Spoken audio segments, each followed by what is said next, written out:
What time are you guys doing it tomorrow? Because I should be able to join. I believe we are going to be back to our 3 o'clock our time ways, I think, tomorrow. Oh, nope. Not happening. You have a thing? In which case... I don't get out of class till 4. I don't get out of class till 4. Till 4. I won't be able to do anything till, 4:20, 4:30, because... Fair. Military has a lot of shit that needs to get... So I will be able to join. I'll just jump in late. That actually might work anyway, because we need to get to a point where you're reunited anyway. So that can work out. I'll just get in late. And then we can talk about times then. Speaking of times, we are here now. I am actually recording now. Good to be back, everyone. Yeah. Been doing basic and other stuff, and now he's back for some D&D. This is a very special episode. It's an episode of Demos. It's probably what it'll be called. It'll just be like, we won't even have an episode number. It'll just be called Episode of Demos, probably. Good enough. Yeah, and this is what Demos has been up to since he left. So, where we left off with Demos, he received a letter from his mentor, Polk, telling him that he had discovered a lead in a nearby village. He told him he would meet him outside Resurrect Dawn, and that a man by the name of Bruce is currently imprisoned in this nearby village of Grounded Hawk. Bruce is connected to a strain of murdered Odinmen, and he was seen wearing trophies of his kills, one of which are tusks, very similar to yours. He adds the simple, "Let's say hi." So, a lead found by your friend Esmeralda, of course. Yes. And as you head toward, sort of say goodbye to them by the blacksmith, having told the blacksmith, though, what you want done with your double-sided thing. Wonderful. And he seems to think he can get it done. And honestly, we will find money prices later, but you'll be able to pay for it. I wouldn't worry about it too much. You go towards the outskirts of Resurrect Dawn, which, being a city, you're kind of like, okay, Polk, come on. As you kind of exit the walls, I'd like for you to make a perception check to try to find your friend Polk in this crowd.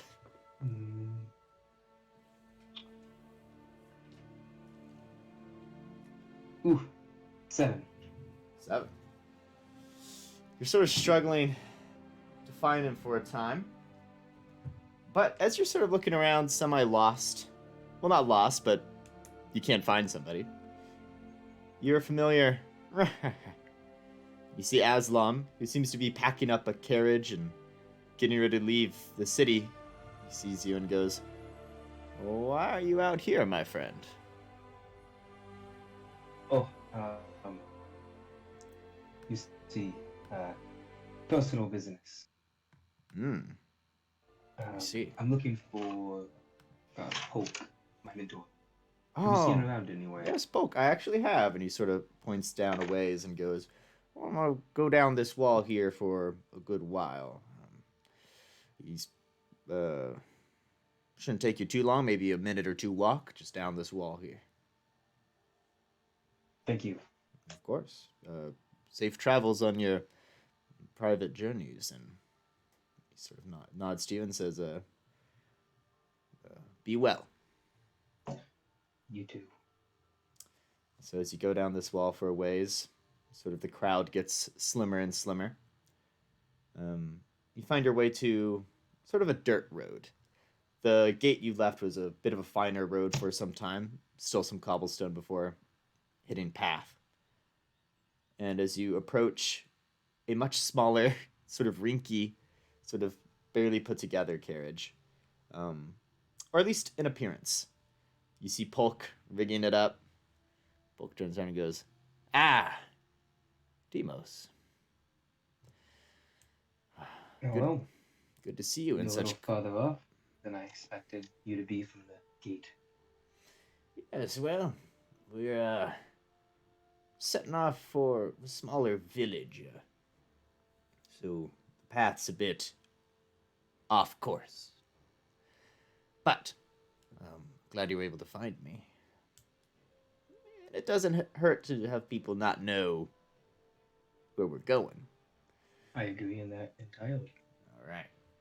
He goes, going to get on board. She may look like a piece of junk, but this carriage and the horses that pull her could get us through anything. I'm neither riding, but okay. And I get on. The carriage begins, and as it begins, Polk goes, we'll be needing to travel for... Sorry, I need to actually double check this. This is like just like an actual session. I have to double check my notes all the time.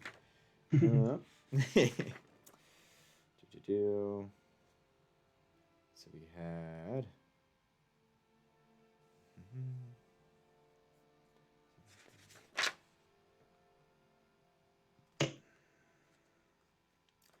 Take us about 2 to 3 days to get there. If you're okay with camping, time to time. Oh, you know me, Polk. Always the one for the outdoors. All right. Get you out of the city. It'll do you some good. Mm-hmm. All right. And so as you make your way, I do have a bit of a random encounter thing I can pull up here, which is what we're going to do here. Might not be combat. It might. We'll see. So you said that I did get the glaive fashion?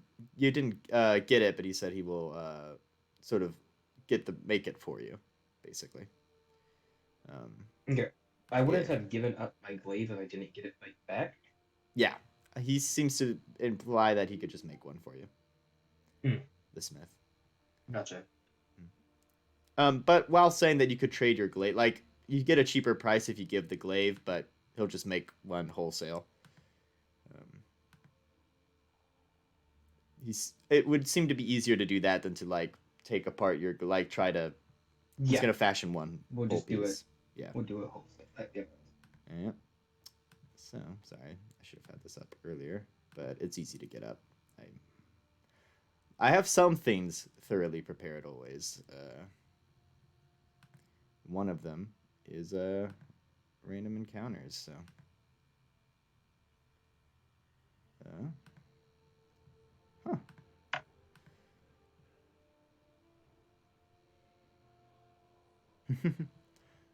As you are traveling down this small dirt road upon day 1,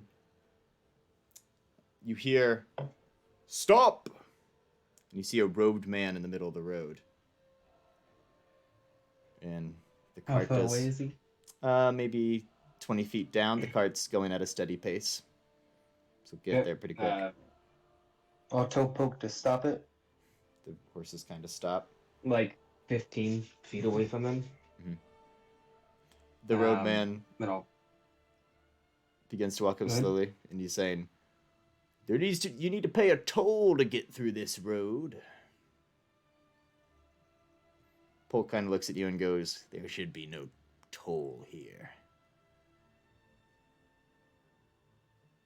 Who says there needs to be a toll in the forest? Real quick, this is the hillside, so it's more of a path on the... Who just kind of came out from behind a hill. Gotcha. Sort of situation. And he says... Who says there needs to be a toll through the hills? Yeah, he goes, says I, a powerful wizard. Oh. Is he still walking towards me? Sort of slowly, yeah. I'm going to keep walking towards him. Sort of until you guys meet up. Yeah, I want to keep him within 5 feet of me, just in case. He shows up and he kind of shows his hands. He's got like these sort of rings on his hands, and he says, I could turn you to dust or a frog in but a moment. So you gotta pay that toll. I'll turn my head just right where the sun hits my tusk, and that's like the runes kind of shine through. And I go, I could do the same, but I can add a little bit of blood spatter in there as well. Make an I'd like to make intimidation an check. intimidation check. Yeah. Go for it. Better. 19. 19. He sort of looks at you and goes, "Hey, sorry about the trouble. Um, you guys are free to pass." And Studer turns around. You see him kind of trip on himself a little bit, and some coin bags fall out of his pocket, and he rushes to pick them up. He sort of starts to scamper off. Sounds about right. I'll head back to Polk and be like, we're good to go. All right. He sort of nods, thankfully, and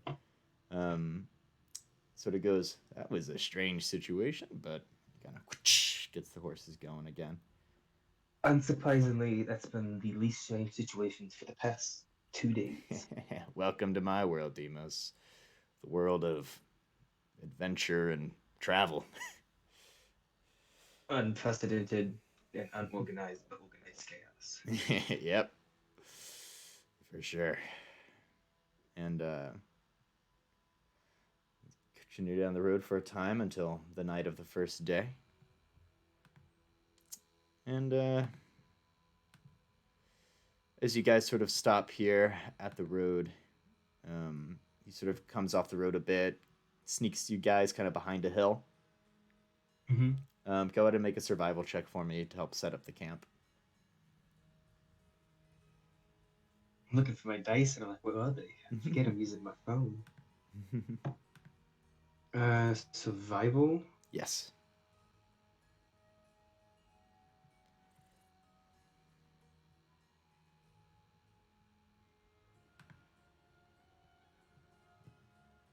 Hold up. I gotta check something. No worries. It says I have an advantage on survival, but it's not telling me why. Might have just chosen it as one of your things. Well, I'm not proficient in it, which is why it's weird. Oh. Because I know I have advantage in investigation and perception that rely on smell. Don't know why I would have it in. I'll just roll it without, and then I'll look it up and see what the issue is.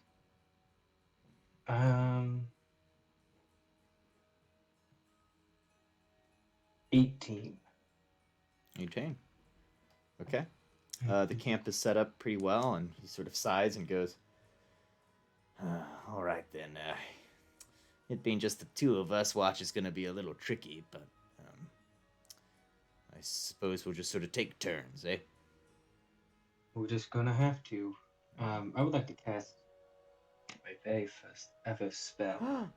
Oh. As Demos. Are there any animals around? Oh, that. Nature, or what is it called? It's Sorry, I'm drawing a blank on what that's called. The check or the spell? The spell, the ability thing. Speak with animals. Oh, that's right. Yeah. Make a perception check for me.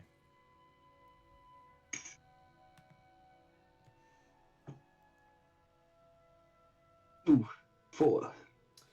Oof. Kind of look around, and you don't really see any animals right away. The horses that pull the carriage are there. Yeah, that's the one I was looking for. It seems what other animals would be around were scared off by you guys setting up the camp. Yeah, And night is upon you, and Polk goes, "Well, want to take first watch, or shall I?" I'll take first watch. We have to have, so out of character, we have to have 12 hours, 8 hours of sleep for it to be considered a full rest. Mm-hmm. Yeah, it's going to be a little complex, and you sort of say, "I'll take first watch." Polk goes, "It's possible we won't get a full night's rest, but we'll try to be creative." We could just do 2-hour shifts and sleep a little later in the day.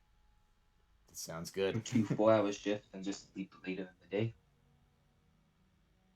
That sounds good, actually. So yeah, you can go ahead and take the first watch. We'll do the 2 4-hour shifts and just sleep later. Perception check, yeah? Yeah. 8. 8. Okay, your perception checks are usually much better than this, Demos. Well, usually I'm using my smell Oh, that's to fair. help me. As you This sort of, it's nighttime, so I'm just using sight. as you're looking around,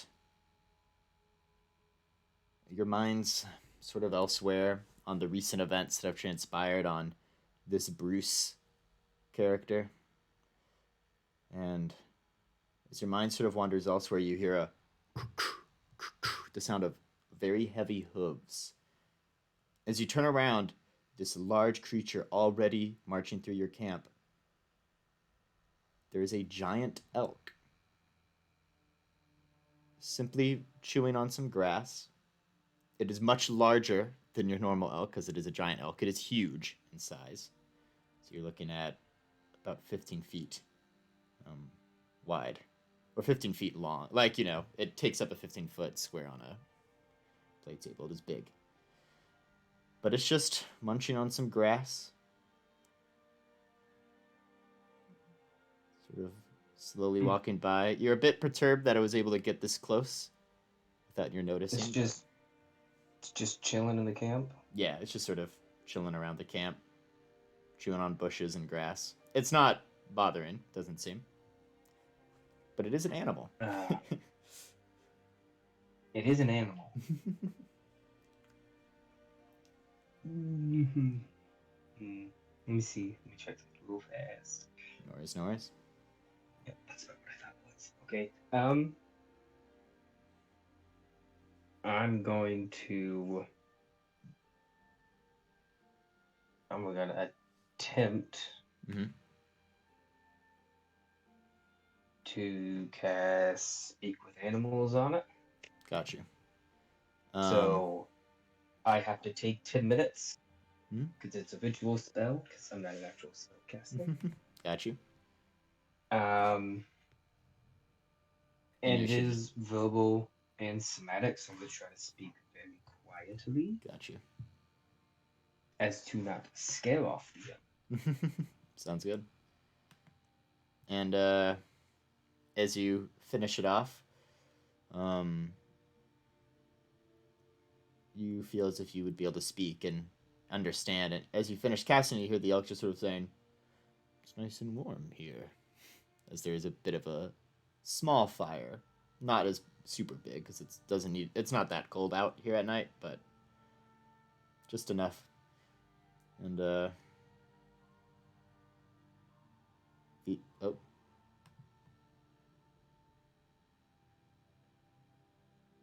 oh, my Discord's being weird.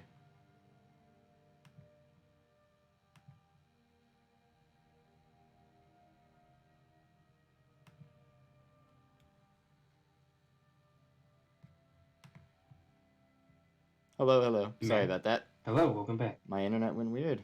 Besides the point, you just hear the elk is like, "Oh, it's sort of warm here because there's a bit of a fire and there are people here." I'll go, yes, it is all nice and warm. The elk sort of is taken aback by your presence or your voice and says, "Oh. Hello.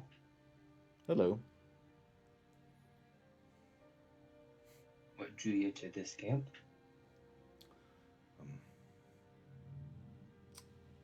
Not many people come by here.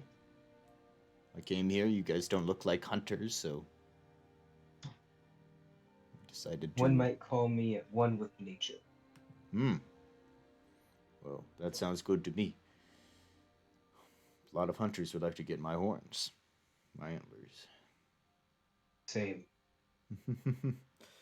The giant elk sort of bends its legs down and is sort of taking a seat, even more comfortable now.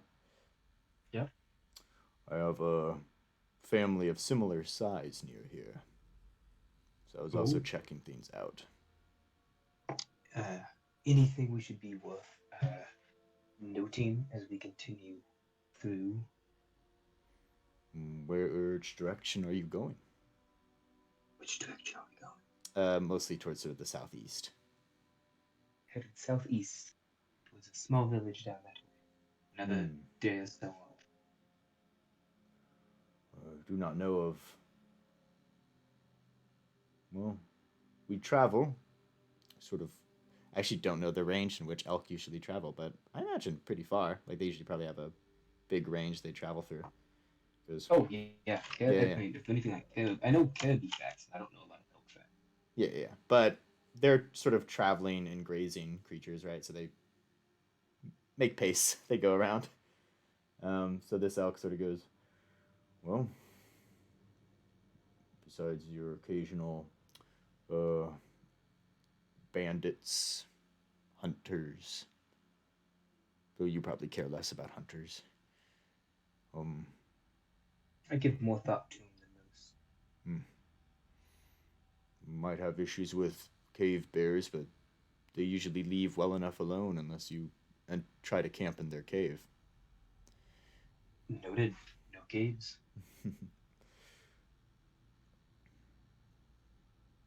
I do. There are other things that such a small caravan as you should not have to worry about. Large flying creatures. Doubly noted. They're rare, but I see them the occasional season. He sort of munches on the grass while he's sitting down. Yeah. Take all the time you need here at the camp. Just, you know, Sort of nods be and safe. says, well, I might head back to my family. Sort of gets up. Um, now that I know you all are not trying to hunt us. Just trying to pass through peacefully. That is what we're trying to do as well. Well, then, safe travels and good luck. As the elk walks off, you can't help but think no regular wolf could ever hope to catch this or its family. So hunters are probably Yep. the one thing they worry about. Yep. Um, Literally, the Oak Leaves was just like, okay. Whew. and as the rest of your 4 hours pass, eventually you wake up Polk. Yep. And he gets up diligently and says, sleep well. I'll have him do a perception check here. Before I go to sleep, I'll be like, a giant elk or elks might come to the camp. Just let them chill. They're cool. Okay. Sounds good. Good Yep. thing they're giant elks and not giant something that likes the taste of us. Thought that too when I heard the rustling. Kind of sets up shop and also does not roll the best perception, but you sleep and the watches are done. Or no, 2 4-hour watches, right? So you'll have a second one. So you get up and go ahead and make another perception check.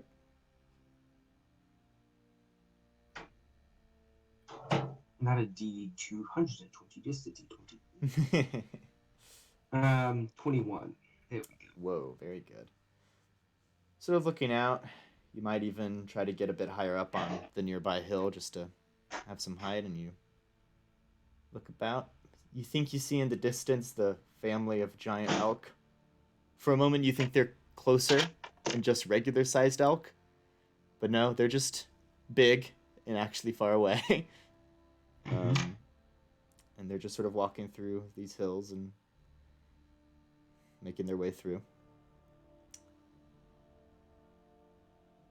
You look sort of up to the sky and you can't help but think you might see an airship up there, slowly moving along, way out of distance from you guys, but What the giant elk saying is flying things. Every now and then, Demos is just checking the sky. yeah, definitely not some sort of flying creature, just some sort of airship flying over. Because things that fly and barbarians don't usually get along. Yes, it's very true. And as the night continues on, your watch eventually comes to an end, and it is the last watch. Yep. Yep. Get to bed. Oh, even worse than the first time. Polk, come on. Mm. Now I feel like I need to roll because that was really bad. It was a 2. All right, you guys are fine. But nonetheless, the morning comes. It would now be I believe, the 17th of the rain moon for you. And let's travel once again. Hop on the carriage and carry on. Says, we'll likely camp out once more and then arrive the night of the third day. At the pace Good we're to me. going. All right. I'm gonna be keeping a lookout this time. Okay. Make a perception Instead of check just as you guys travel. Feeling on the cut, we're gonna be Yeah. lookout. Make a perception check. I also forgot that D&D&Beyond, not a sponsor, has the new dice rolling on the Oh, that's right. phone app. So I don't have to have 2 apps open now. I can just hit it and it will roll and add all my stuff. Ooh. That is very Once helpful. again, not sponsored. Ooh.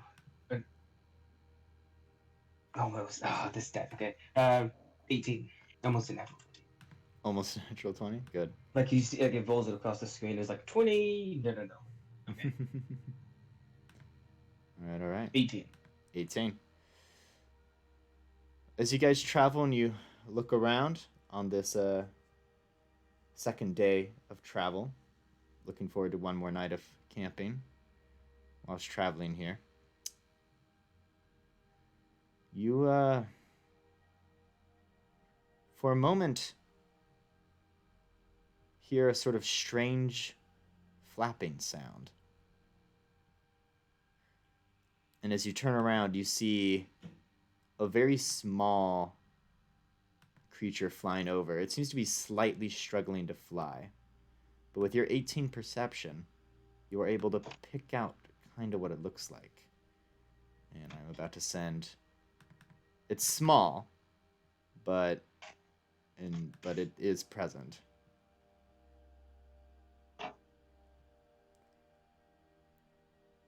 It is a bronze dragon wormling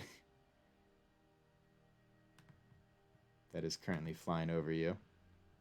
Okay, that is dope as hell. Okay. And as you see it, it's definitely... make a nature check for me. As you're sort of analyzing how it's flying. Okay.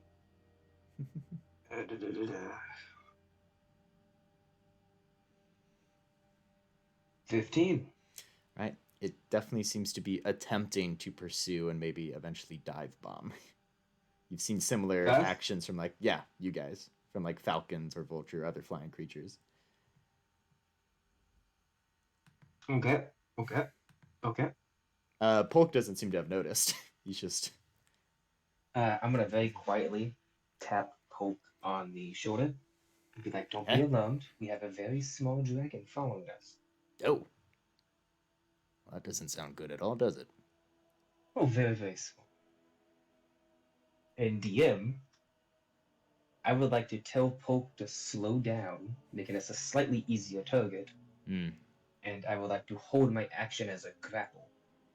Now, when I say small, that was to be in comparison of a full-size dragon. It is still technically a medium creature, just so you know. But Gotcha. Yeah, but Scratch that. Yeah. Scratch that. Oh, scratch that then.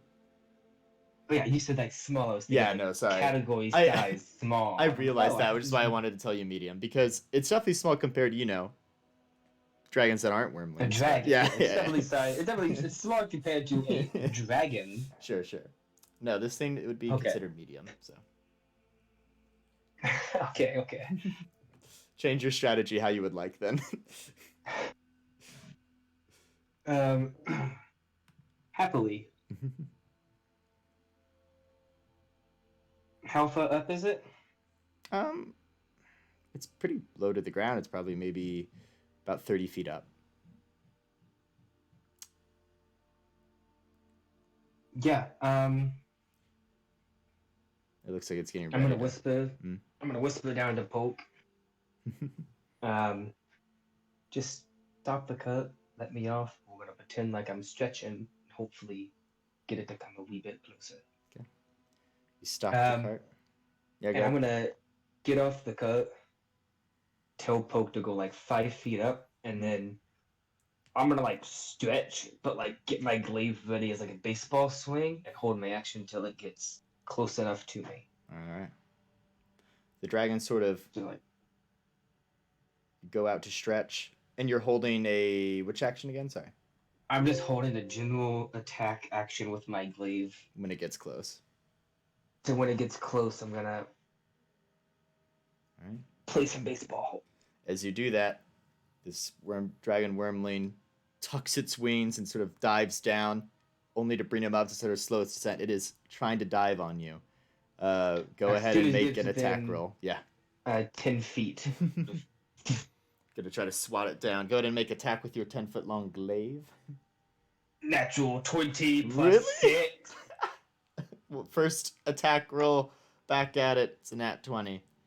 Go ahead. Roll that damage. Picture.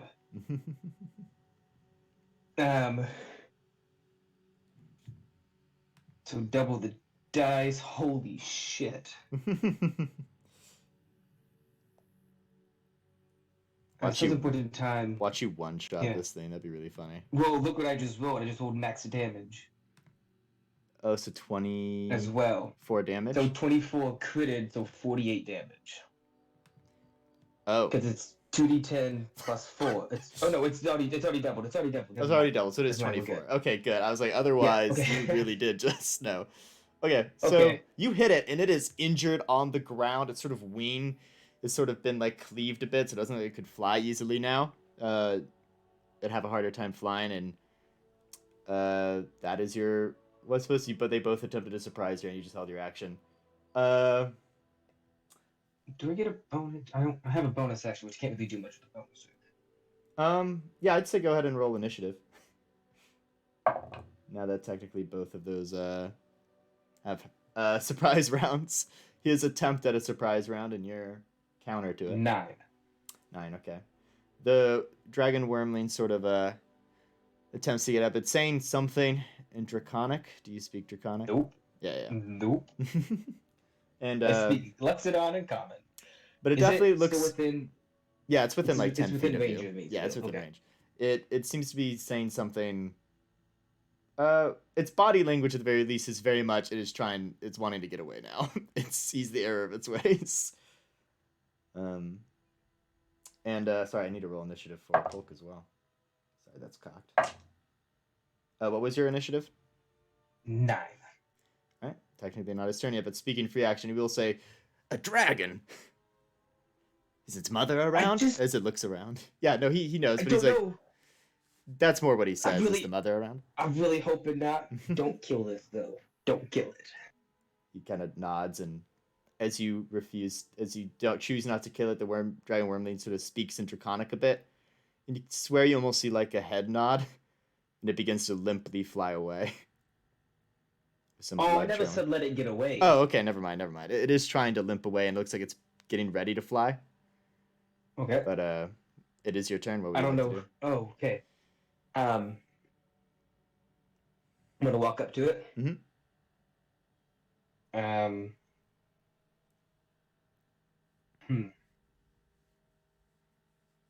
I keep thinking it's small, but it's not small.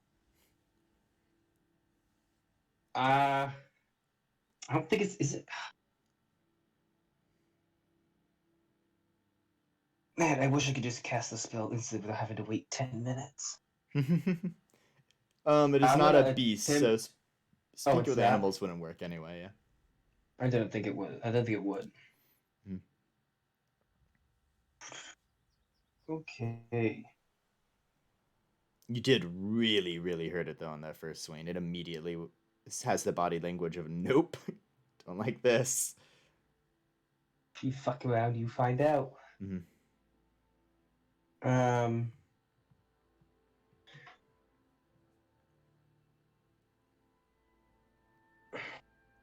trying to... Hold up. I'm trying to remember Demos. Mm-hmm. Okay. I'm just trying to remember Demos's moral compass as you would. Sure. If Um, if you'd like, you could attempt an Arcana check to see if Demos knows anything about dragons, but that also might be up to you. Demos might not know crap no, about dragons. Yeah. no. He knows the myth and the legend of the great one that lives in the sea. Yeah, from in the pirate realm. Yeah. Um, Like he knows the he myths and the knows the legends of stories. them. Yeah. He knows they're dangerous, Hmm. but after seeing this feeble attempt, uh, yeah, I think what I want to try to do is I'm going to try to just knock it out. Oh, like knock it unconscious but not kill it. Yep. All right. I'd go and make another attack. So yeah, I'm gonna make an attack roll, but instead of doing Yeah. lethal damage, we'll Just knock it out. Yeah. Um,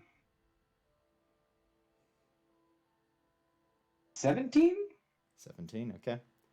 Does Go ahead it and roll hit? damage. Yeah, that does Okay. just hits. Yeah. Okay. But it does hit. 8. 9. Yep, that's enough. Dragon's knocked out. It had 8 hit points left Oh. after your first hit. It's bad. Oh. But you knock out this dragon wormling, and Polk kind of goes, "All right, I've seen dragons before. I'm impressed you were able to do so much damage in one swing. I thought I'd have Dude, to I fight didn't about it." know. Oh. And Boy. he's going to attempt an Arcana. He's been around the block a bit more. He might know something. Oh, that's good. He kind of goes, only dragons I've really interacted with are the kind that attack villages and cities. I've never seen one like this. I've seen like red and others, but I think you knocking it out is good. But he sort of bends down and goes, I'm not planning on keeping it because a smaller dragon usually has a bigger dragon. "That was what I was thinking. The mother will be able to smell it, but that means she'd be able to smell us too. I think we should maybe find a good place for it. So if it ends up, I'm saying if it dies, right? Do you think the mom would like blame us for it?" I'm not planning on leaving it. Oh? We're gonna take it with us. Oh. Okay. He Let it heal a wee bit and get it the fuck out of here. he nods. He seems to be in agreement to that, and he puts it on. If it does die and the mama sells us, we're fucked. He goes, Royally. "You're right. We would be indeed fucked. That would be bad." So we're gonna let it rest just a wee bit. I'm gonna have you take you and the horses and go away so he doesn't wake up and attack the horses. Oh, you're staying here. Well, just go like 15 feet away. Okay. We'll just keep an eye on it. Quiet. Okay. He goes 15 feet away, and as you sort of watch over this creature for a little bit, it is healing. You can tell. Would you like to make a perception check while you're sat here, or? Yes, I'll be keeping an eye on this. Okay, yeah. 16. 16. Okay. Looking around, there does come a moment where you're like, "Oh shoot." And you see a large shape in the distance. Okay, that's what I thought. Heading your way. Yep. I'm gonna walk up to the sleeping dragon wormling and gently rouse it from its sleep that I put it in. Make a persuasion check. Try to wake it up. Oh no. Persuasion. Okay. 12. It's still asleep. And this large creature is getting closer and closer. Take a little bit of water, throw it on its face. It does stir from that. It doesn't seem to spit it out. It almost seems as if the skin takes in the water a little bit. Dragon stirs a Uh, bit. I'm gonna reach in my pouch, take out some of the dried meat from the rations, Mm-hmm. and make a little pile, and then Sure. point up to the sky and be like, "We let you live. Return the favor." And I'm just gonna basically run to Pope and stop the ghost, stop the Poke ghost, stop the goes, ghost, stop the I ghost. saw it, and he sees doing this. And as the cart begins to go, and you guys begin to get some distance, he's trying to go full speed, and this rickety cart Yep. is holding up pretty well for the full speed, and it's Was the going. cut speed 60? At full speed, it would be about 60, yes. Yeah, okay. 60 feet Cool. per turn, and you are going, and just booking it for a time, not really looking at your surroundings except behind you, and Behind us into the sky. yeah, and as you continue for a time, you're like, okay, I don't see the dragon in the sky, and over time, you do begin to see a shape slowly getting closer behind you. A large shape in the sky. Okay. Perception check. Yeah, go ahead. It's futile, but would it be like just a shame doing this for us? Yeah, make an investigation check, actually, to see if you can't decipher if it's the same thing. That's so much better. 17. I rolled an 17. 8 on the perception. It is, so and investigation will stop. it is the same creature. And it does seem to be flying upward, right? So it's towards you, but also up. I'm not even gonna point it out to Poke. To him, we're just going. Yeah. We're not being followed. We're just going. I don't Good. say a single word to him. Got you. All right. As you go, eventually the dragon ends up in the clouds. It's out of sight. Well, Poke, I can happily announce that it should no longer be our problem. And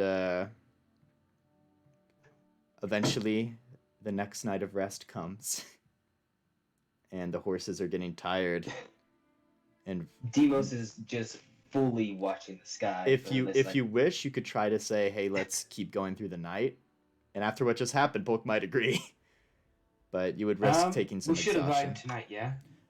You have one more night of camping, and then that third day of travel, you'd arrive before the end of the night. So you still have another day-ish of travel. Nah, we'll camp. We'll take it. Okay. So, okay. Polk will take first watch this time, so we're switching places. Watch the skies, traveler. Yeah. As I go to sleep. All right. The night you rest for about 4 hours, and then you wake up to take your watch. Go ahead and make a perception check. Polk just says, haven't seen anything yet. I don't think. One. Oh, good. It's just what we need for tonight. You sort of just sat there, and you haven't watching been the sky. this, like, scared might be the word. You haven't been this, like, shocked by, like... Scared is most definitely the Yeah, word. yeah. You just saw a fucking dragon. Your adrenaline is high, and you're actually not being as perceptive as you would think. Because you're kind of jumping at every cloud, right? You're not correctly analyzing, and so your watch passes, nothing happens, and it's his turn. Nat 20 on his part. He watches, nothing happens in the night. Your last watch. Go ahead and roll your last perception check here. A nat 1 followed by a nat 20. Wonderful. 4. 4? Okay. Yeah, you don't think you see anything, and the sun does rise. It's actually a relatively clear sky now. Any clouds that were there. And thus a new day begins. Yes. The horses are well rested and continue on her way, and Polk goes, yeah, hopefully she recognizes that we helped the dragon wormling after almost killing it. This is the reason I did not kill it. And as you guys continue down the road for the day, do you want to make a perception check? Sort of same thing as yesterday?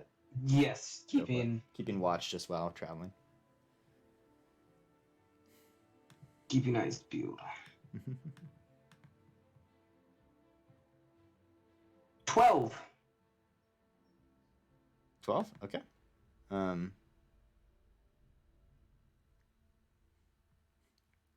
As you guys are walking, you hear a as a horse is kind of going with greater speed than your carriage. And it sort of slows down sort of next to your guys' carriage, and you and Poke sort of see it. It's just some sort of halfling, has a sort of some sort of stringed instrument on his back. He slows down and goes, Hello there. "Hey, hello. Um, I can't help but of you know, I'm a traveler on the same road, and did you see that dragon?" I did see that dragon, yes. Give you a bit of a kick in the butt to get going, didn't it? Yeah. I actually Yep. I saw you guys saw that. It looked like it was trailing you guys. What happened? He sort of takes out a little book. He goes, It was it was trailing us? it looked like it was for a time. She. He goes, Uh, what happened? You see, I'm a bard. the I like to hear stories, and any story oh involving a dragon boy, is one to record. we uh we were traveling along the road just up over yonder about a day or so ago, and a little, not little, I guess, a dragon wormling, a very small compared to dragons, not small Ah, compared to human. yeah, for sure. Would be much bigger than me, a halfling. Oh yeah, I could eat you in one bite. Oh, good. Came down and attacked us. Oh, Um, and I uh, would preference for you to give. We're gonna lie just a wee bit, just so you know. mm-hmm. Uh, and I took my glaive here, one swing, took it out. Hmm. Uh, didn't kill it because you don't want Mama coming after you. Oh, for sure you But you can wouldn't. leave that part out if you want. Uh, one swing, took it out, and then dipped because you don't want Mama coming after you. For sure, for sure. Did you make sure the wormling was okay? Did you? Yes. Oh, Yeah, we don't want to say nursed it, but we left it some food and some what water what sort of and left coloration was it? goldish, gold looking. Not quite, but not quite like I pull out a gold piece. Not like this color, but like tones of copper. Ah, okay. That I there had a little must bit of red on it though after I got done with it, but would have been I a think mainly copper.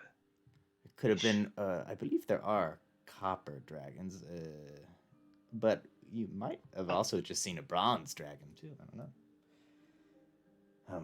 That is deeply Listen, interesting. when a dragon comes at you, you don't try to specify the color. Fair enough. Fair enough. Um, and uh,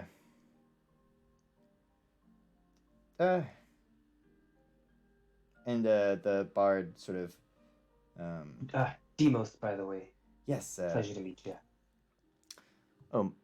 My name. Sorry, I'm gonna pull up fantasy name generator because that's how I roll. That or I guess I could come up with a random name, but I can do this real quick. Yeah, he's dressed oddly. You kind of look at him.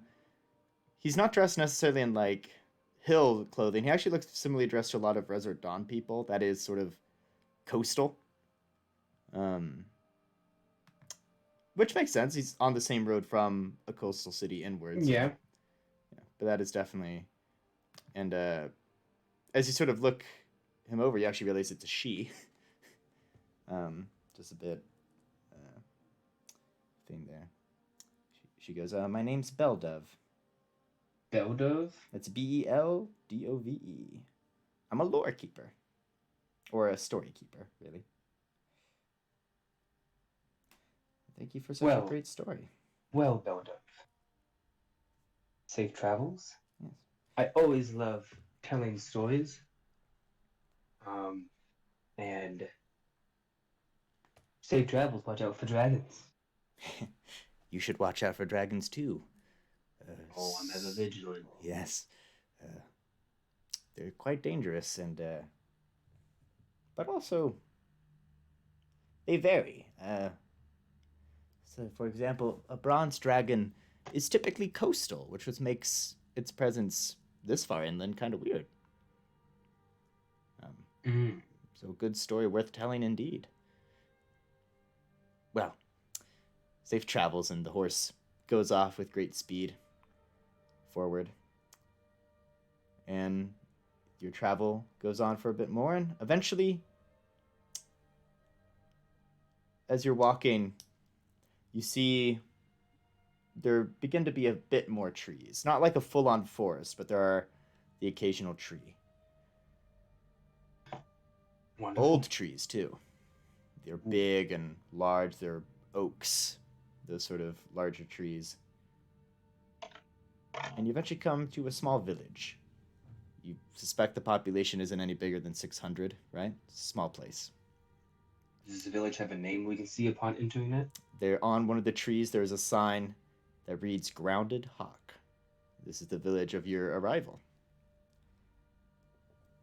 And he goes, Grounded Hawk was founded by hunters. Unsurprisingly. Yeah, primarily hunters who made use of hawks or falcons to catch hill critters, groundhogs, rabbits. Hawks are good at catching those sort of things. As long as they're not underground, snatching them up, that sort of thing. And as you guys sort of go in, you do get some eyes looking at you coming to a small village kind of off the beaten path. It's like, why are you... It's one of those things where it's like, yeah, it is odd when someone's visiting a hunting village that mostly exports the things they hunt, right?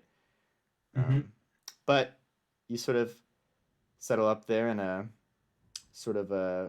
woman who seems to be wearing mostly sort of like a barmaid-ish sort of outfit, sort of lighter for the weather, all that. And she walks in and goes, hello, would you like a place to saddle up your carriage? I odd question for you. Of course. Have you seen anyone else that looks like me? Loxodon. Yes, I have. She is also staying at our inn, I believe. She hasn't really come out of her room, though. I'd happily take a room. Of course. And she guides you, and she goes, well, it's not like she had much option. Mine's the only inn in town, Don't have that many rooms. So I can't promise to the quality of the room, sir, but... Quality doesn't matter to me as long as I can sleep safe-ish. All right. It'll be better than the past couple nights, I can assure you. Only thing to worry about here. Well, that's not entirely true. Oh, I hope not. No, we're talking more like wolves. Sometimes we get dire wolves in this area. Horrible things. That's always a fun hunt. Yes. Yes, but we are hunters by trade, so there aren't a lot of risk here, but we did recently have quite a terrifying figure arrive. And Polk kind of brings his head and goes, fellow by the name of Bruce, right? And she goes, yes, are you here about him? And Polk goes, that's yet to be seen. He sort of looks at her again and goes, and looks at you, Demos, and goes, and it's not necessarily your business. She kind of nods. To the inn, shall we? Yes, she takes you in, and Polk kind of looks at you and goes, sorry about, Yep. Yeah. Polk, she lets you in and gets you a room, and sort of as you go in, she sort of points out the room that your friend would be in as you pass it. Okay. Please do sleep well. I plan on it. Thank you. What time is food served? Was Oh, it he? we can bring it up to you anytime until about probably like about another hour and a half till about 10:30. That's usually when it close up and I go to bed. Hmm. I'll be down for food later. Of course, Thank of you. course. Shuna nods and leaves the small hallway. It looks like this inn is mostly a bar with about 4 rooms. Um, you And imagine. what was the name of the inn? Oh, certainly tell you that. And the innkeeper, if you have it. Uh, the inn is called the Hunter's Nest, and the innkeeper, her name is just Sarah, simple name. Okay. I'm gonna go into the room she got us. I'm Yep. gonna pull out a piece of paper and write on it in runes. I'm at the room at the end of the hallway. Knock twice. And then sign like Demos on it and slide it under that door and go Okay. back to my room and wait. Polk sort of sitting there sharpening his knives. He sort of goes, "I'm not used to country traveling. You know me. I'm from Ungrad. I'm more of a city guy." Oh, the country's just gorgeous. And you'll never know who you're gonna meet. A giant elk, a dragon. Yeah, that's for sure. When you go off the beaten path, that's exactly what you'll find. Oh, trust me. The city I'm all has its too own. familiar. I'm used to the oddities in cities, you know. But this is a whole nother thing. Don't know. I was in the city for 2 days and oh, um, it's a different beast, I can tell you that much. for sure. I gotta say, I'm impressed with you too. I mean, you did a good amount of damage on that thing. Is that common Oh, for yeah. you to do that much damage? Fairly so, yeah. Wow, I'm impressed. And with that, you hear I impressed myself as well. you hear the 2 knocks on the door. I will get up and get it. Open the door and You see Esmeralda there. She sort of sees you oh, and goes, aren't you a sight for sore eyes? she kind of gives you a hug with the heavy pats on the back, Yep. kind of thing, and watches and goes, "Same to you. It's been some time. Did you? I heard you were gonna take the exam. Did you pass it?" I did. Oh, I wow. did pass it. It's a very weird year. Not what one would expect. I'm sure we'll have time for those stories later, but But passed nonetheless. yes. And as soon as she brings that up, Demos is gonna summon the code and shake it and have six-fold pop out. Let me double check that. I believe you are right because you have. Because I did it the night before Demos left. Mhm. And we had 3 days of travel. Yeah, that suffices. And she sort of sits down and goes, "All right. So I've found the lead here. As you know, I've been simply traveling. Um, you've Yes. Yes, and I've been meeting up with other Odin men, different cultures from us, but unfortunately, some of the ones I tried to find, by the time I got there, they were already killed. Mm. I followed the trail of blood here, and it seems this man Bruce is behind it. He apparently showed up in town, and there was a sort of a small group of Odin men, offshoots of a different group that set up shop here, simple hunters, and he attempted to take them out. Apparently, though, the guards and hunters were actually skilled enough to take them down at a range. He's apparently fierce close up, though. Hmm. He's currently in Easy prison now. here, but I don't know how well a small village prison can keep a man like that. Well, I'm always one for talking before fighting. Should we go have a conversation? Perhaps. Before we meet him, though, I must tell you, he's a bit I only saw him briefly, He's discomforting, to say the least. He is human. He wears a helmet not too similar to the Odin men of the northern coast to us, with horns on them. But he is adorned with, well, tusks from, I don't know if our group, but some group similar. He has mostly things that have runes on it, some likely taken right off the skin, right off the bone. Has lots of trophies. Oh, we might need 2 drinks before we go talk to him then. Mm-hmm. And she already has pulled out a bottle. Oh, wonderful. I was talking to the guards that took him. He referred to Good. himself as the last Odin man.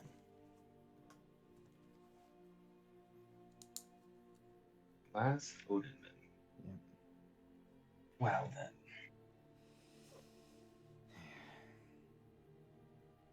Shall we get going? She's taken, sort of clinks the drinks together, and you guys both Yep. do a shot. Polk sort of Well, no goes. time like the present. Polk goes. Do you want me to accompany? Yep. Oh All yeah. right. If this gets out of hand, we'll need all the help we can get. All right. As you guys go down the tavern, you hear a ha ha ha ha. I heard there were dragons around here. And as you turn, you see a familiar face of Ronald, a clown-looking fellow. He seems to be at the bar of this inn. This is the artificer, one of the exam people. Yep. And he seems to be accompanied by 2 other people. One is a Yanti woman, sort of playing with a blade, and the third is some sort of a human, another human. I'll lean down to Poke and wide goes, brimmed hat. man. I lean down to Poke and go, man, that news travels fast. Meet me outside. Give me like 2 minutes. All right, they nod. And Ronald turns I'll to walk you. up. Yeah? Yeah, I'll walk up on him. What are Like, you- odd seeing you. I was about to say the exact same thing. I mean, seeing you in a big city, that makes sense, but small, out-of-the-way place like this?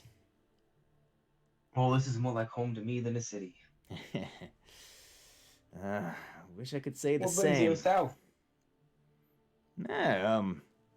Actually, this friend of mine, he points towards the human with the wide-brimmed hat, this is home village.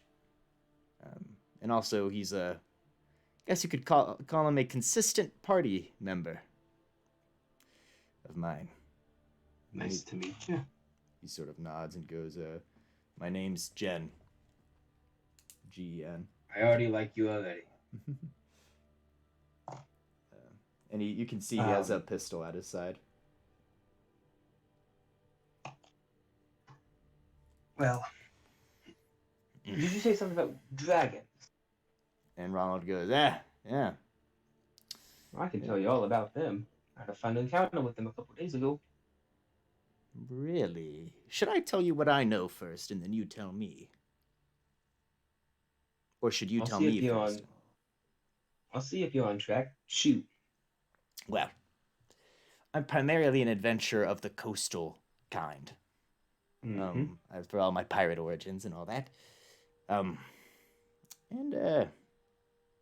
As such, I've made friends with some strange beings. One usually tends to. Yes. Beings that pay handsomely. I'm referring to a adult dragon. Apparently one of her children ran off. She paid me to go look for him. Or she offered me pay if I could find him. Apparently he's been clever enough to outmaneuver her scent time to time. Wasn't slowing down at all. So what do you have to talk about? Would you describe this color dragon as like a tarnished gold, copper, bronzy color. Exactly, yes. Well, I found her kid. Oh. I'm worried about the next part of your sentence. He attacked us.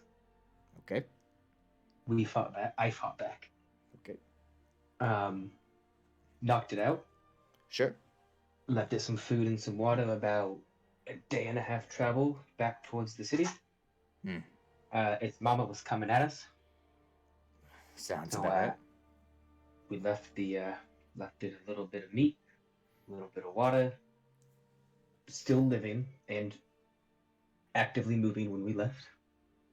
And then we saw the mom. The mom followed us, flew away. Did you know you don't want to kill a small dragon because you know where the mom is coming? Yeah.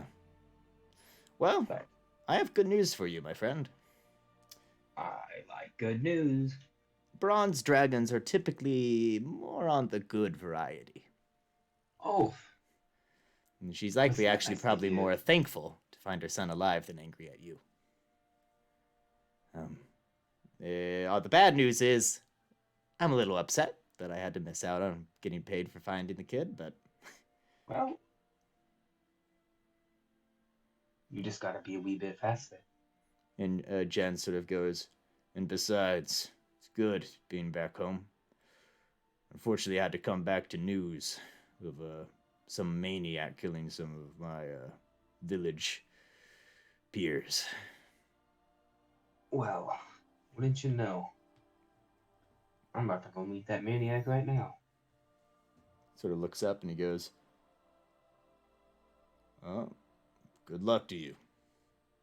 Well, hopefully you're staying for just a wee bit of time. I might need some help. He sort of looks and the auntie goes, suppose we would stay here for a bit. She sort of puts the dagger away and pulls out a book and starts writing in it. And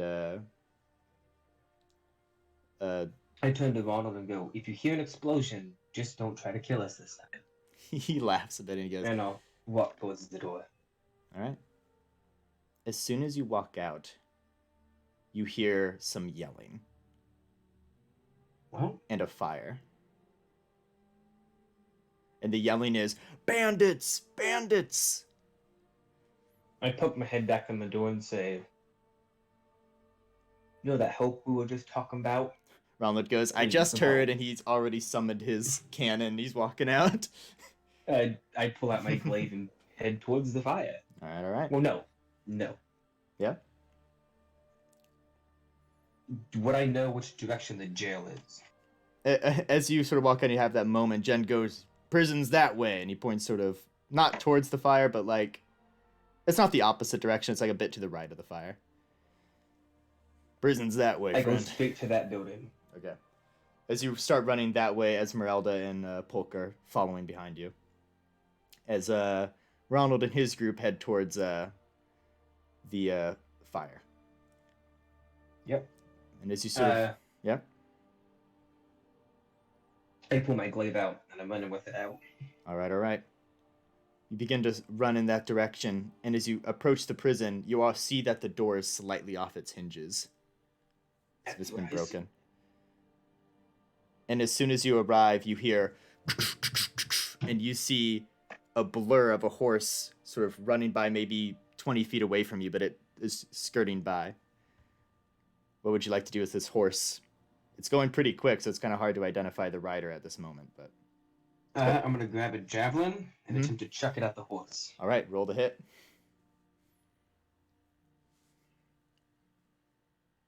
Okay, 18. 18 to hit. I mean, that's gonna hit the horse. So go ahead and roll damage. Hit the horse. Yeah. 10. Okay, I actually need to look up horse stats real quick. It's a riding horse. 10. It hits it, and you see the horse is limping now. And it is sort of going more out of fear now than direction because it's just been hit, but it is limping hard. Initiative now? You certainly can. Yeah. Or is Esmeralda or Polk gonna do anything? That is true. As the horse passes, Esmeralda will throw a hand axe. That is cocked. That'll do it. And the hand axe also hits the horse, and it tumbles. And as it tumbles, you see rising up, sort of behind the horse's body, as sort of pulls it off for a bit, a man with a horned hat, sort of a thick blonde beard and yellow hair that goes down. And as he comes up, and I think that's who we need to talk to. And as he smiles, he has these like metal sharpened teeth. Oh, isn't he? All right. That is definitely time for initiative here. So, let me pull the mans up. 18. 18. Okay. I will roll for him. Okay. So, yeah, we'll do this. Initiative. So that's him. And then we'll do Esmeralda, rolled a nat 1. And Polk, who rolled much better. So top of the order is Bruce with a 19. Oh, boy. And then you with a 18. And then Polk. Then Esmeralda. If he pulls out a 3-headed glaive, man, I want to let you know I'm leaving. He's not going to do such a thing. All right. Sorry, I'm having to pull some stuff up here. Really? Shoot. But yeah, as he sort of gets up and he smiles, you see he reaches to his side, and he seems to have two sort of axes that he is holding, one in each hand. And it's gonna be a very fun encounter for someone who's level 2, level 3. Yeah, level 3 for sure. I'm struggling here for no reason right now. So he was prone, so did he use half his movement to get up? Question mark? I was more sort of just setting up the fight, I suppose, but we can say he used half his movement to get up. I'm fine with that. Oh.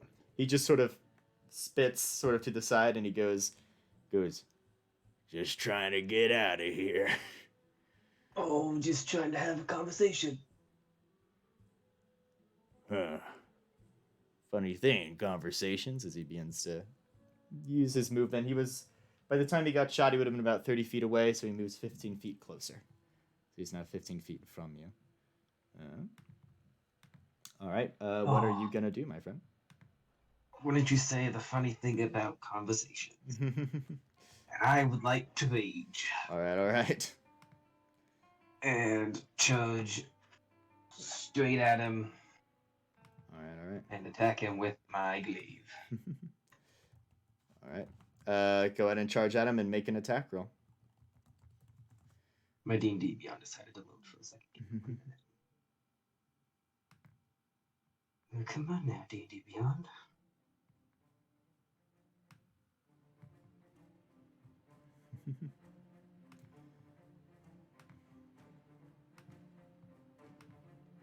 Thank you. Okay. And here we go. 18 plus 6, so 24. 24 to hit. That certainly hits.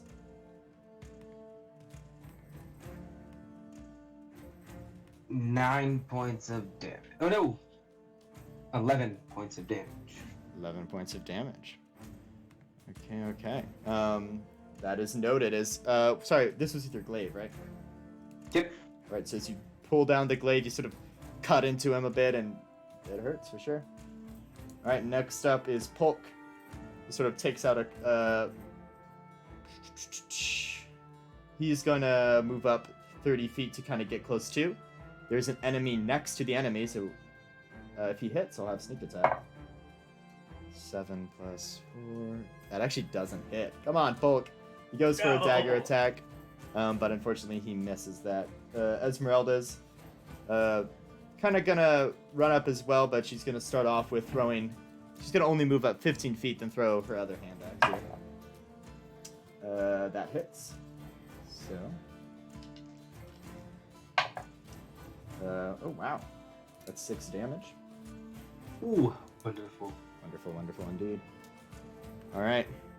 So,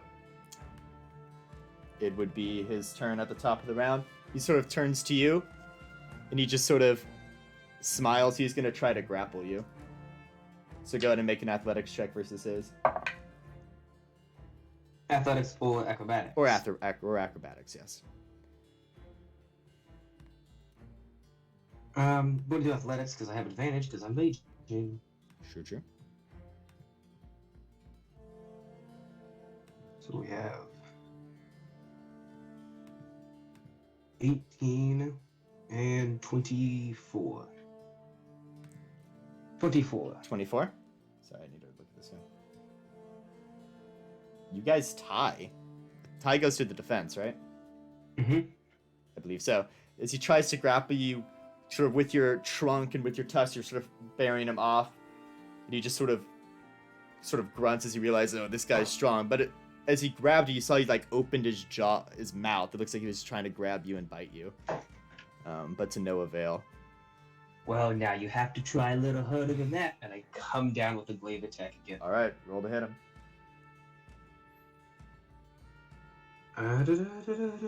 22. 22. Okay. So, 13 points of damage. 13 points of damage. Very good. Gets hit again. He sort of coughs a bit. He's like, "Grr." It is Polk's turn. He's gonna try to hit him. Wait! Did I have advantage on that because Polk was behind him? Polk wasn't And behind him. He was sort of next. Next turn, Polk's gonna get behind him though. He just didn't have enough movement to technically. Rogues have this thing where as long as there's an ally next to the enemy, they can get sneak attack. That's right. Yeah. Gotcha. So no worries. You got me all excited. So he didn't roll with advantage. He just got sneak attack. But So if he attacks this time, he should get advantage because I'm not. yes, he dashes to the other side of Bruce, and he's going to attempt to hit him here. Wow, a 7 and a 1. Polk is not doing well right now. As he tries to go, he just hits like hard leather armor, and he sort of curses to himself and goes, "Sorry, You took too many Demos." shots. He says, "Sorry, Demos." The goblin Lay off says. the shots before combat next time, man. Come on now. You just sort of hear him chuckle a bit, almost like glad you could have a sense of humor during all this. So, next up is Esmeralda, who's sort of gonna run up next to you, and she's going to attempt to grapple him. So her athletics versus his. Oh wow, she manages to sort of get him. She's sort of grabbing him, and she ends up sort of I don't want to, just sort of her arms around him, like she doesn't have him in a good hold, but she's holding him. Is kind of what I'm saying. Gotcha. And it's his turn. So he's going to attempt to get out of this hold. That's what he has to do. Oh, wow. No, she's holding on tight, and she just goes, "Hit him, Demos!" It's your turn. I gotta go at it with advantage because. Yeah, he is the Lord flanked, for it. and yeah, the whole shebang. He is. Natural definitely- 20, thank the Lord for Oh advantage. my goodness. This is gonna hurt real bad. It is. 18 points of damage. 18 points of damage. Okay. He is looking pretty hurt. He did rage his second turn though, whenever he attempted to break out. Ooh, no! 20 So- points of damage because of Okay. raging strength weapons get +2. All right. He is currently raging now though. It appears. So nonetheless, you hit him hard with the glaive, and he sort of he spits out some blood. The blood's staining his teeth. What's your passive perception, real quick, my friend?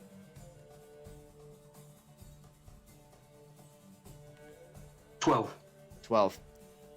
This close and sort of with the fire sort of getting closer and it's very bright, you swear you notice a slight marking on one of his teeth.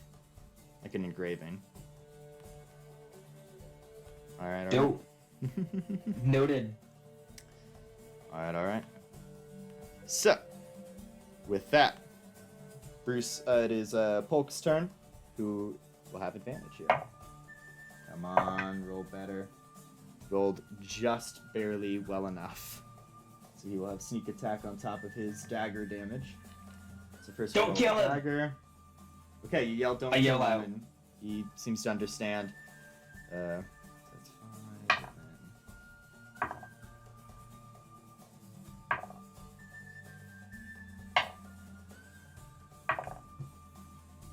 And wow, he rolled a few ones in there.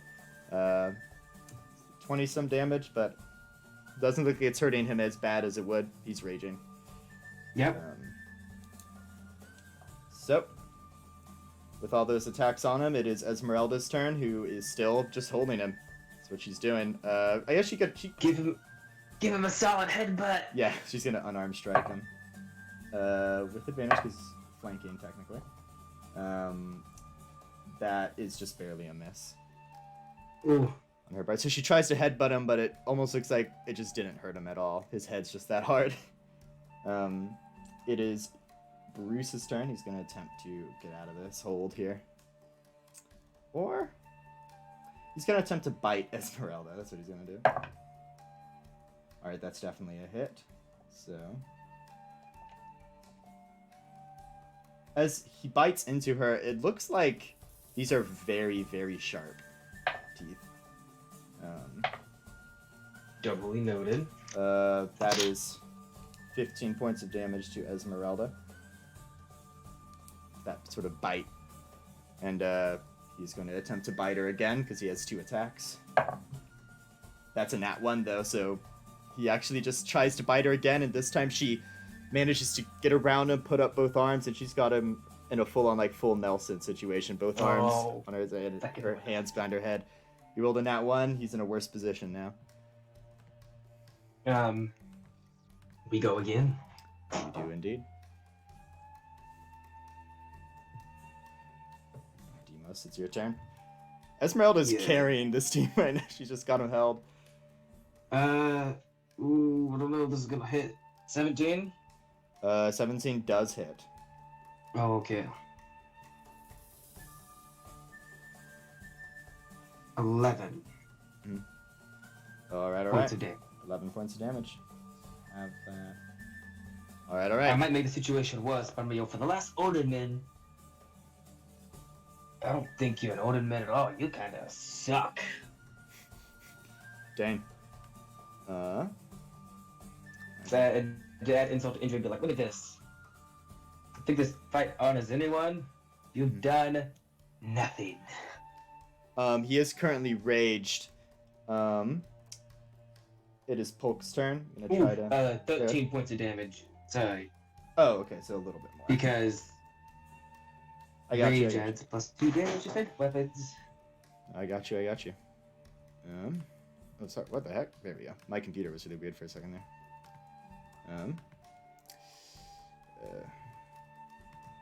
Cool. Polk is gonna try to stab him, and it looks like he's gonna do just that pretty well. Sneak attack as well because the situation. Disadvantage. Get it? Oh, I love the sound of all those dice. Oh, good on you. That will be just about 30 damage, but minus half, so. Oh, it's a juicy amount. Indeed. Bruce is looking real hurt. He's sort of getting beaten up moment by moment here.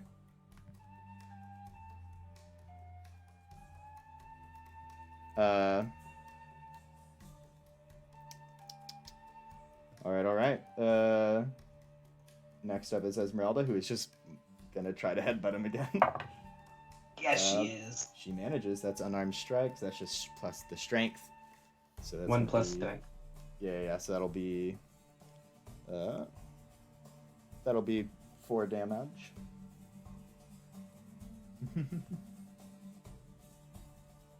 Cool. It is his turn. As a bonus action, he is going to go into a frenzy. Actually, no, he's going to do this instead. He is going to.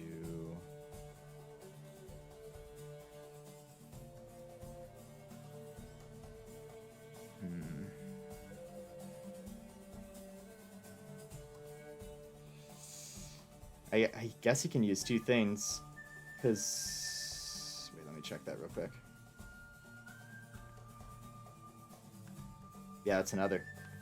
He's going to action surge. And he's going to second wind. Try to get some of that health back. That's a D100. You gather he is a multi-class of fighter and barbarian. Yeah, I gathered that with the 2 hand axes. Yeah.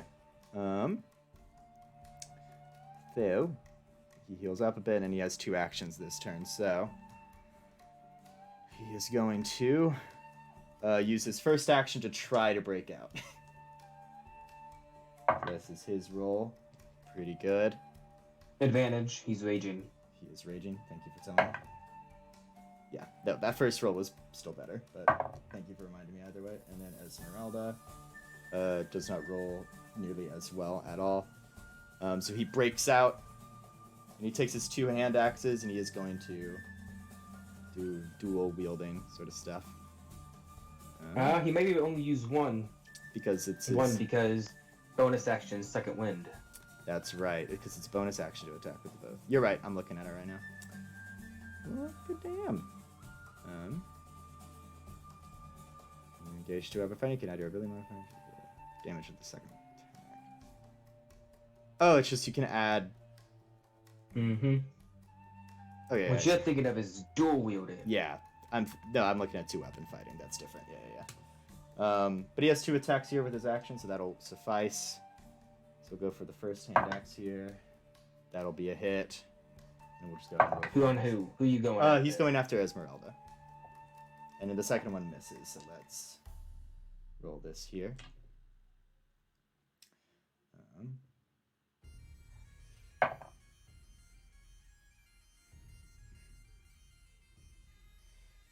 Alright, so that is 9 damage to the first attack, and he misses on the second one.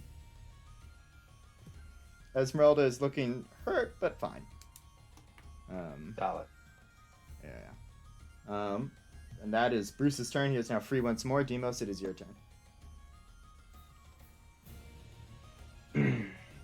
Oh boy, oh boy, oh boy. I'm just impressed with Esmeralda because she grappled the person I sort of have as like a good grappler. It's part of his combat. We go again. Alright.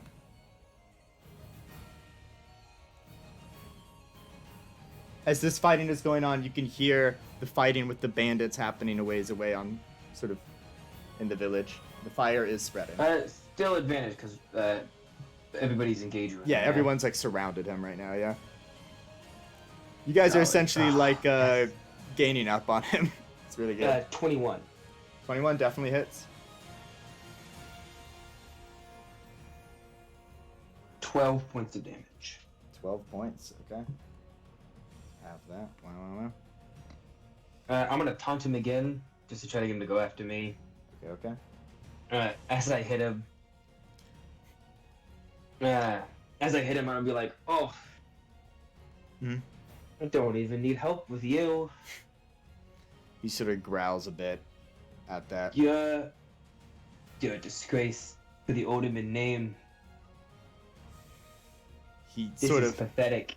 Damn. He says, and I'm just gonna fucking roar at him with my trunk. Just sort of at him, and As you do that, yeah. As you do that, he just sort of, under his breath, he just sort of says, "You know nothing of Alderman way, young man."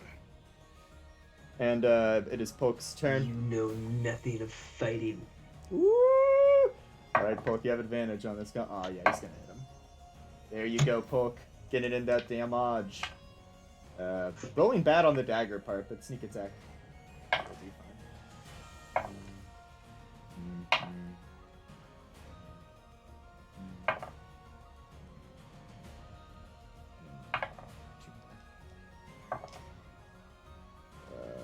Okay, 25, not as good as the second one, but so have that. So 12, so got you. He goes for another sneak attack and manages to hit him. Esmeralda, she's just gonna sort of take out a short sword and she's gonna go at him. That will hit. Just barely. That will hit nonetheless. That is 9 damage to him. That halved, so 4. yeah. Alright. So he is going to. It is Bruce's turn once again. He is going to. He is currently surrounded. You see him sort of just breathe in a lot of air, and you almost think you see his throat glow for a second. This is gonna hurt. And glow with some sort of arcane energy, and he yells like a powerful shout. I need you to make a strength saving throw. What? A strength saving throw.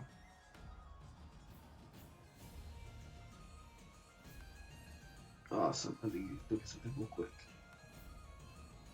Damn, it's not Dex. Okay. Oh, okay. 25. 25? Yeah, natural 19 plus 6.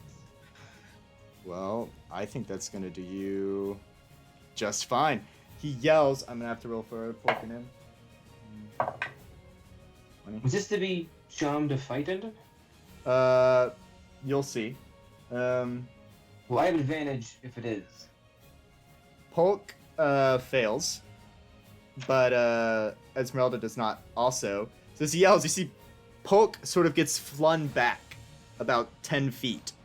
But you and Esmeralda stand your ground. This is a roar that like created a shockwave around him to push people back. It seemed to emanate from his throat. And as he sees you two didn't go away, he nonetheless turns away from you and begins to run. You both get opportunity attacks. I go, wow, and attack him. All right. Oh, natural freaking 20s. Good. Esmeralda will also... All right, not natural 20, but good nonetheless. Yeah. 20 damage total, so 10. Okay, so...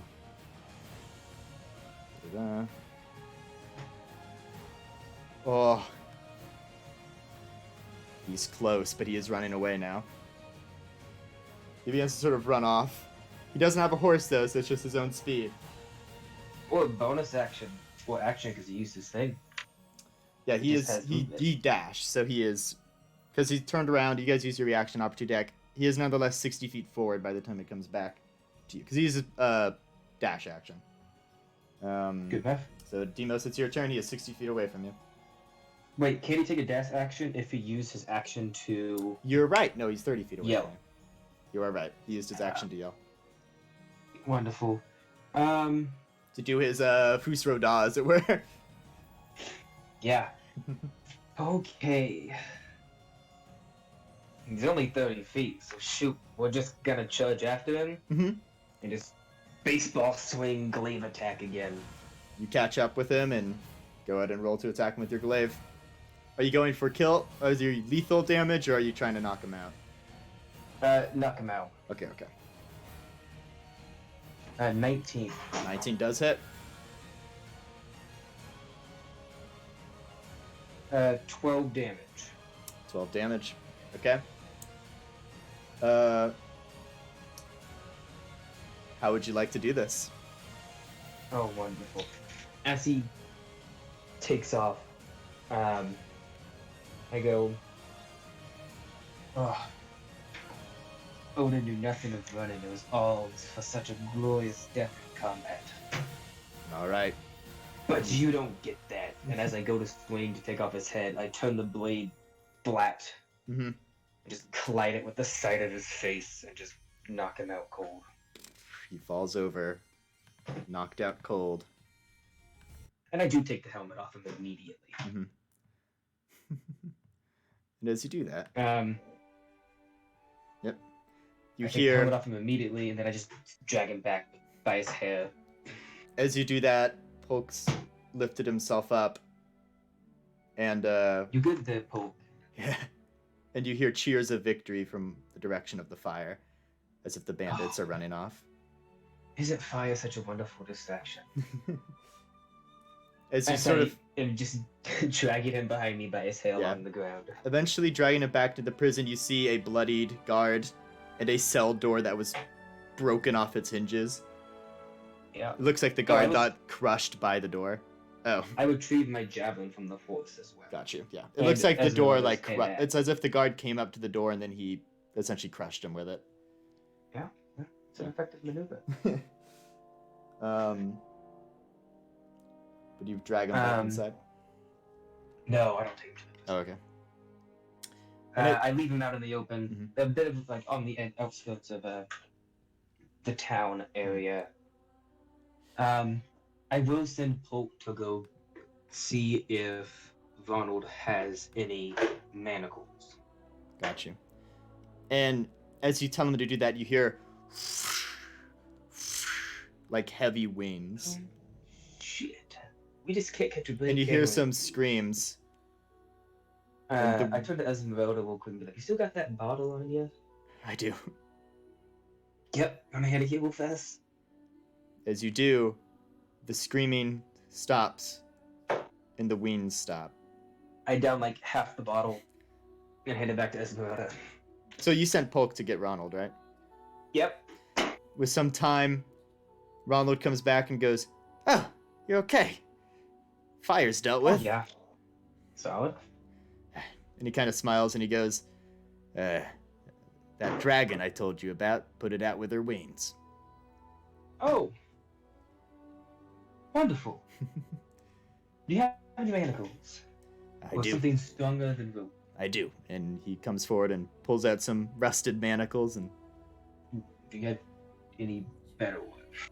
"Oh, they look rusted, but believe me." And he kind of shows off there are some runes on them. So, do you have another pair? Oh, you can get these right back pretty quickly. I just need some answers. No, of course. And he locks him on there. And No, behind... don't lock him on his hands. Oh. Put one on his right hand and cuff it to his ankle of his left foot. He does so. And as he gets this working, you see his two friends, Jen and the Yanti, you didn't get the name of earlier, and a halfling, Bard, walks in. So what I'm going to do, Matt, is the manacles, I want the left hand, or the right hand behind his back, connected to his left foot behind his back. And then I'm going to take some rope and tie his left hand in front of him to his right foot in front of him. So that way he cannot use his biceps to work together to break the ropes, because he's in a very awkward position. Sure. That's It's impressive. actually a very solid way to restrain someone, because they can't use the upper body to break the chains, because they're trying to use half their body front and half their body. Yeah, it's all weird, but yeah. Yeah. It's All an right. effective way. He is still knocked out, but you have him in this way, and as she walks in, she goes, "Don't worry, my son's watching the door." I don't know what company that is, but okay. She just smiles and goes, "You've met him." And she sort of walks forward and looks at this guy and goes, "So this is Gotcha. You see Demo's like, put two and two together. Yeah. Ah. She sort of bends down towards the guy and goes, "He's still alive. Is there a reason for that?" Yeah, a very specific one, yes. Mm. You see, some of the Odin way is glorious death in combat, Oh, I see. or old age. Well, I wasn't going to grant him the honor of death in combat, or having his weapons on him, which is why they're still out on the battlefield. Seems fair enough, I suppose. Yeah. I'm gonna need a minute, two, alone with just me, Esmeralda, and Goblin friend Poke here, if that's alright. And a bucket of water. We can get you a bucket of water. And the auntie just sort of grabs a nearby bucket, like just sort of in the prison, and she casts a spell and creates water. And hands it to you before they leave. Could you also make a bucket of mayonnaise? She kind of goes, Fine. And she reaches into a bag, and her whole arm goes in it. And she pulls out an alchemy jug and pours out a bucket of mayonnaise as well. Oh, wonderful. Thank you so much. She You have no goes, idea how happy that just made me. She goes, of course. Okay. They Let the all fun begin. head out. All right. Yeah, go ahead. I'm gonna take the bucket of mayonnaise. And I'm gonna throw it on him. Okay. And he does come to from that. He goes, And then I'm gonna dip my trunk in the water. Mhm. And just full blast blast right him. at him as well. Good. Sort of blast him in the face, but then he spits it out. And he goes, I do it again for good measure. You're strong. Hello there. You're not as strong as I thought you were. You had The friends. last Odin man. That's what I am. No. I'm afraid not.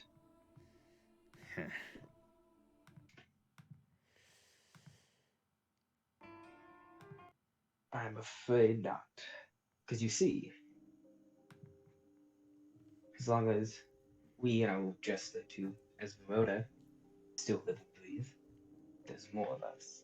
As long as anyone still lives, breathes, or even believes,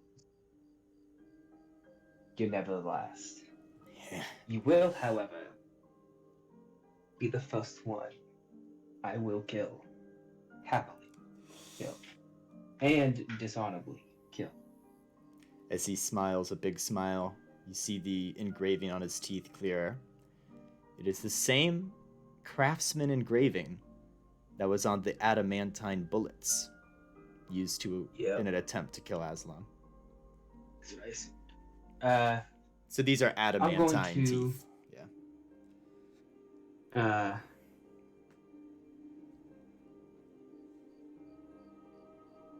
Oh, this is about to be very gruesome, but I'm not sorry for it. So, Hey, this is episode of Fair Demos. warning Do what for- Demos does. Fair Fair warning warning for for those people. watching. Yes, it's gonna get a little graphic, probably. Going to reach into my pack and pull out a pair of pliers, and I'm gonna hold his head back Here. and get his mouth open. I'm gonna take the pliers, and I go, I'm gonna collect a trophy for myself. I'm gonna attach him to the teeth, and I'm just gonna break it off. Make a strength check. Oh boy. Don't fail me now. Okay.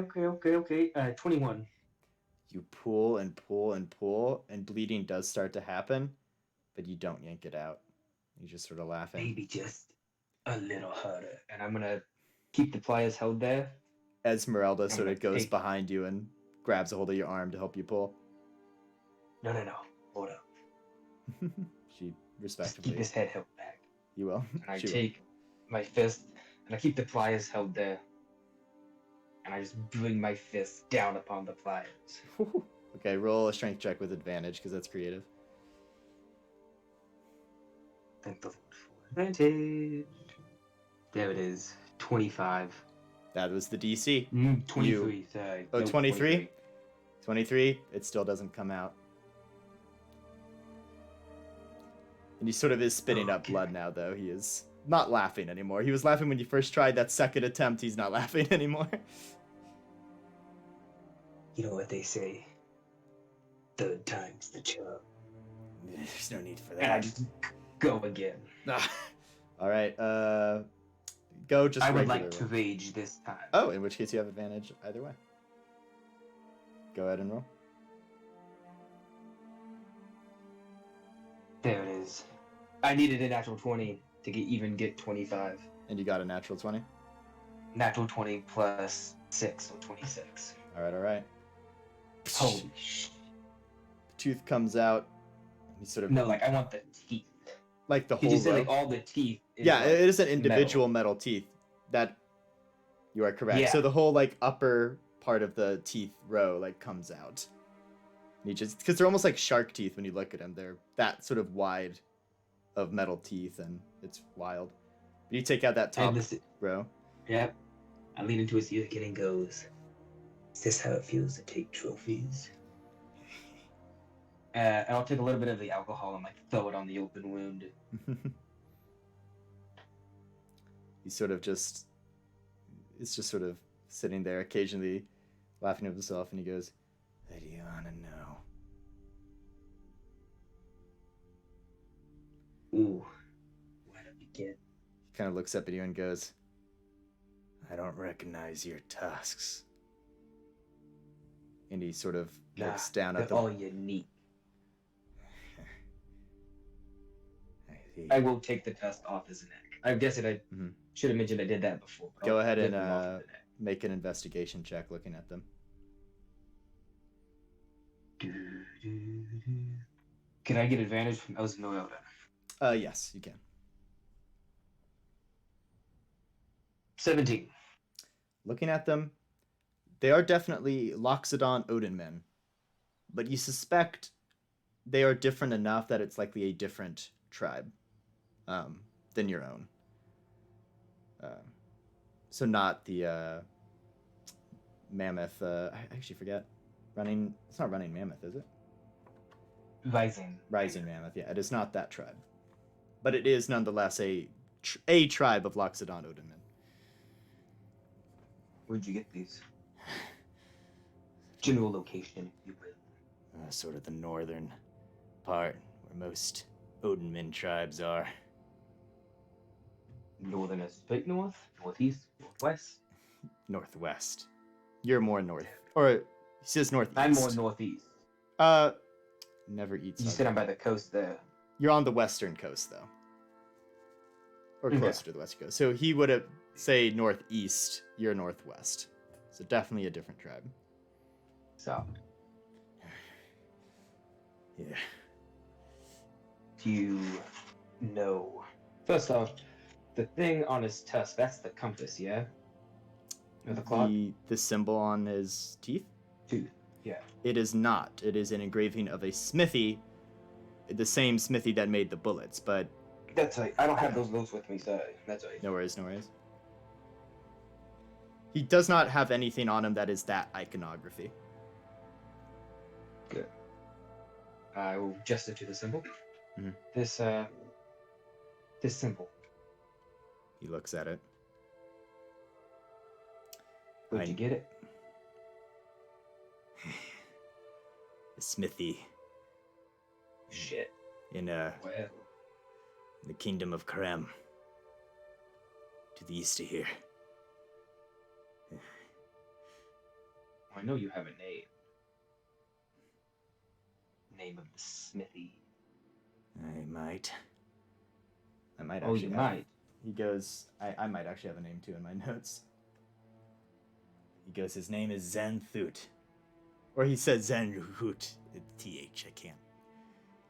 He can't make the TH sound right now. He's a deep gnome. And you actually had this information before. I'm just verifying. Yeah, for sure.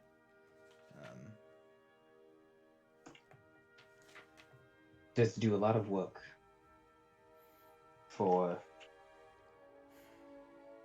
people of your trade. He does a lot of work for anyone, be it criminals or otherwise. What is it to you? You looking for somebody? Just a symbol that keeps after night. And I am looking for people. Yeah, funnily enough. I might and know led them. me right to you. They look a lot like me. For us, as I just stood back. To me it is. And I can give you a symbol of their belief. And I want you to tell me everything you know. And we might not take any more. Just might. I'll tell you anything I can. You beat me in combat. Oh, we embarrassed you in combat. But yes, we'll stick with it. It's a symbol.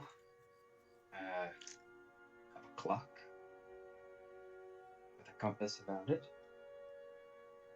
What was the name of that group again, Matt? Navigators of Time. Thank you. Called the Navigators of Time. I know of We them. believe they last had. Oh. Wonderful. They tried to recruit me into their group. I More of a loner, like. refused. Yeah. And I have no interest in going back or forward in time, except the natural amount. The people in that group hold on to things that are lost. Like my culture.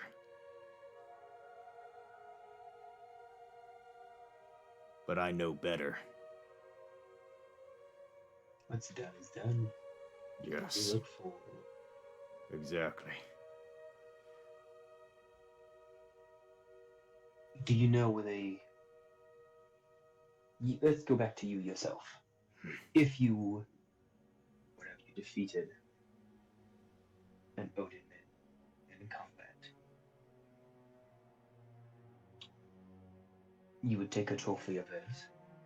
There are no other Odin men. But yes, I take trophies from those who claim to be Odin men. We'll get that. And then, if you were to not kill them and were to sell them, where would you go about doing that? I never sold. Well, obviously. You have too But- nice of a collection to sell. If you were.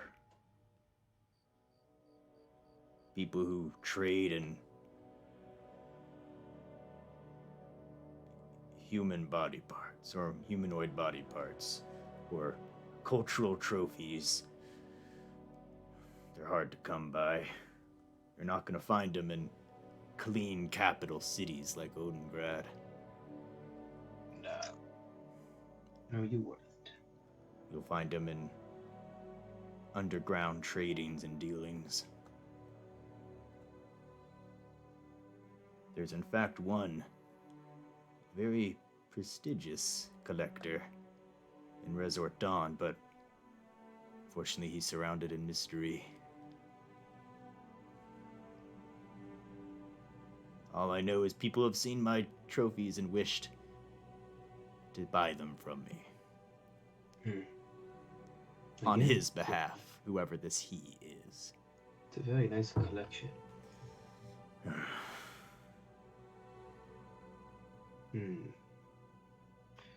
Insight check. Go for it.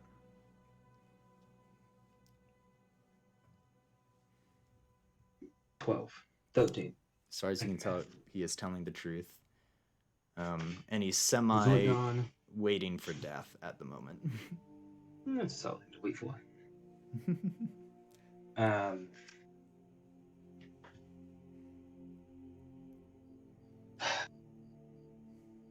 Resort Dawn. I wonder if it's the guy we talked to. Make an intelligence check. Oh no. Just general D20? Yeah. Minus intelligence? Yeah, you have minus. I mean, that's what it would be. Yeah. Okay. 12. He didn't have anything like that in his base. But you aren't sure if he would know someone or, you know what I mean. But he didn't have anything in his base that would indicate that. And here's the twisted palm. Yeah. He had lots of drugs. That seemed to be more his trade. Oh, but everybody in the underground knows each other. Exactly. That could be something. But you aren't sure if he would, but Yeah, that does come exactly. across your mind, yeah. What else can you give me about it? Dawn. An underground trader. Unfortunately, not much else. Well, that's a shame.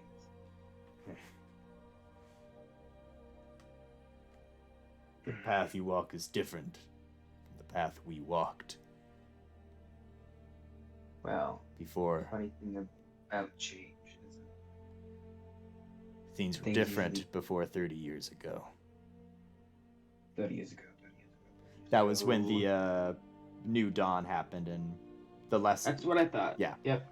Because that's when you would know that is when the god of Odin was reborn, essentially.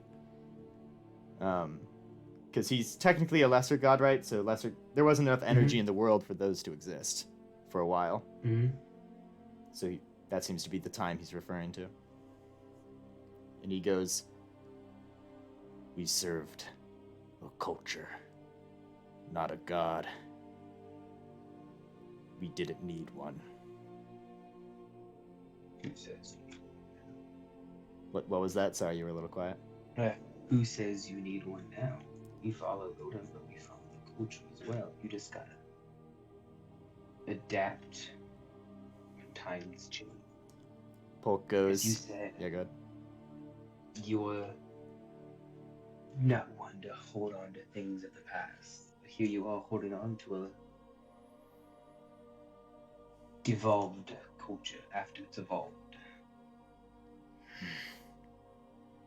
I'd rather see it end than become what it is now. Well, I saw to my own tribe ending. no, your tribe hasn't ended yet. And Anybody have any more questions? Polk just sort of goes, "I don't know if you're educated, Bruce, but the gods are the souls of ideas. Odin's the embodiment of that combined culture of all of Odinmen. I mean, there's differences between tribes, but..." And Odin, and Bruce just sort of growls. Like essentially, Polk's like saying, it's more the culture that created Odin in a lot of ways than... like, Odin is the perfect representation, in a way. Yeah, I look at Esmeralda. As Any other news? Esmeralda goes, "So you weren't involved in what happened to our tribe?" He goes, "If you're looking for them, then no. The people I interact with aren't alive after." Would you know where we could find a member of the time? The Navigators of Time. Because in that last campaign we had the Time Pirates. Yep. He kind of goes,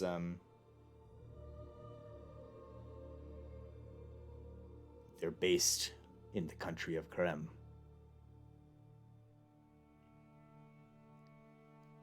And I know that symbol is the key to finding them. They each carry around a compass. That's the key to finding it. That's what they told me." Well, were you given one of these compasses? They tried to. I refused. They gave it to me thinking I'd change my mind about joining them. But I refused to even take it. Fair enough.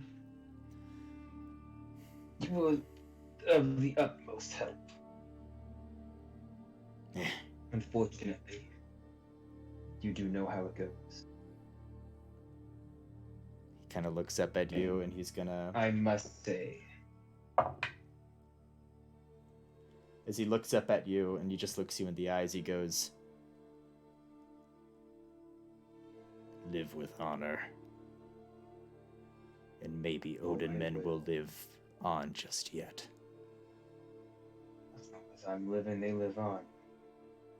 Yeah. But here you die. Time will tell, and... Here you die with dishonor. And I will just... I'm not gonna decapitate him, because that'll be messy. Yeah.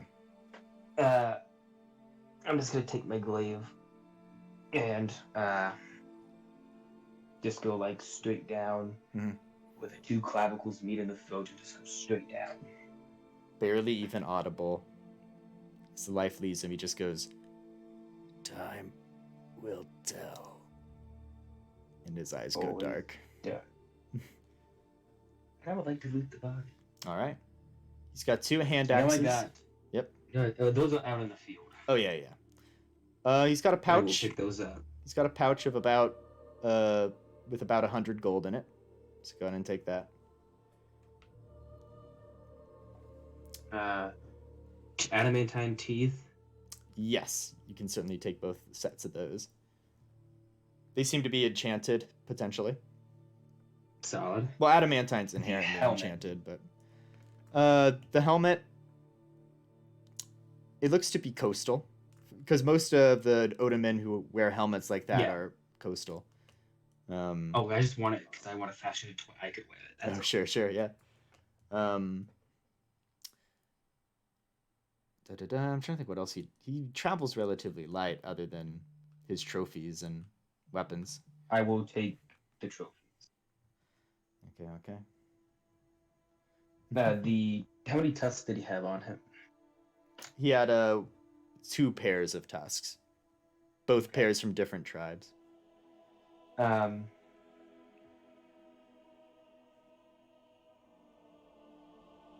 What I'm gonna do is I'm gonna take some paper, Mhm. wrap the tusk, and copy the curvings and markings of both sets onto paper. That's easily done.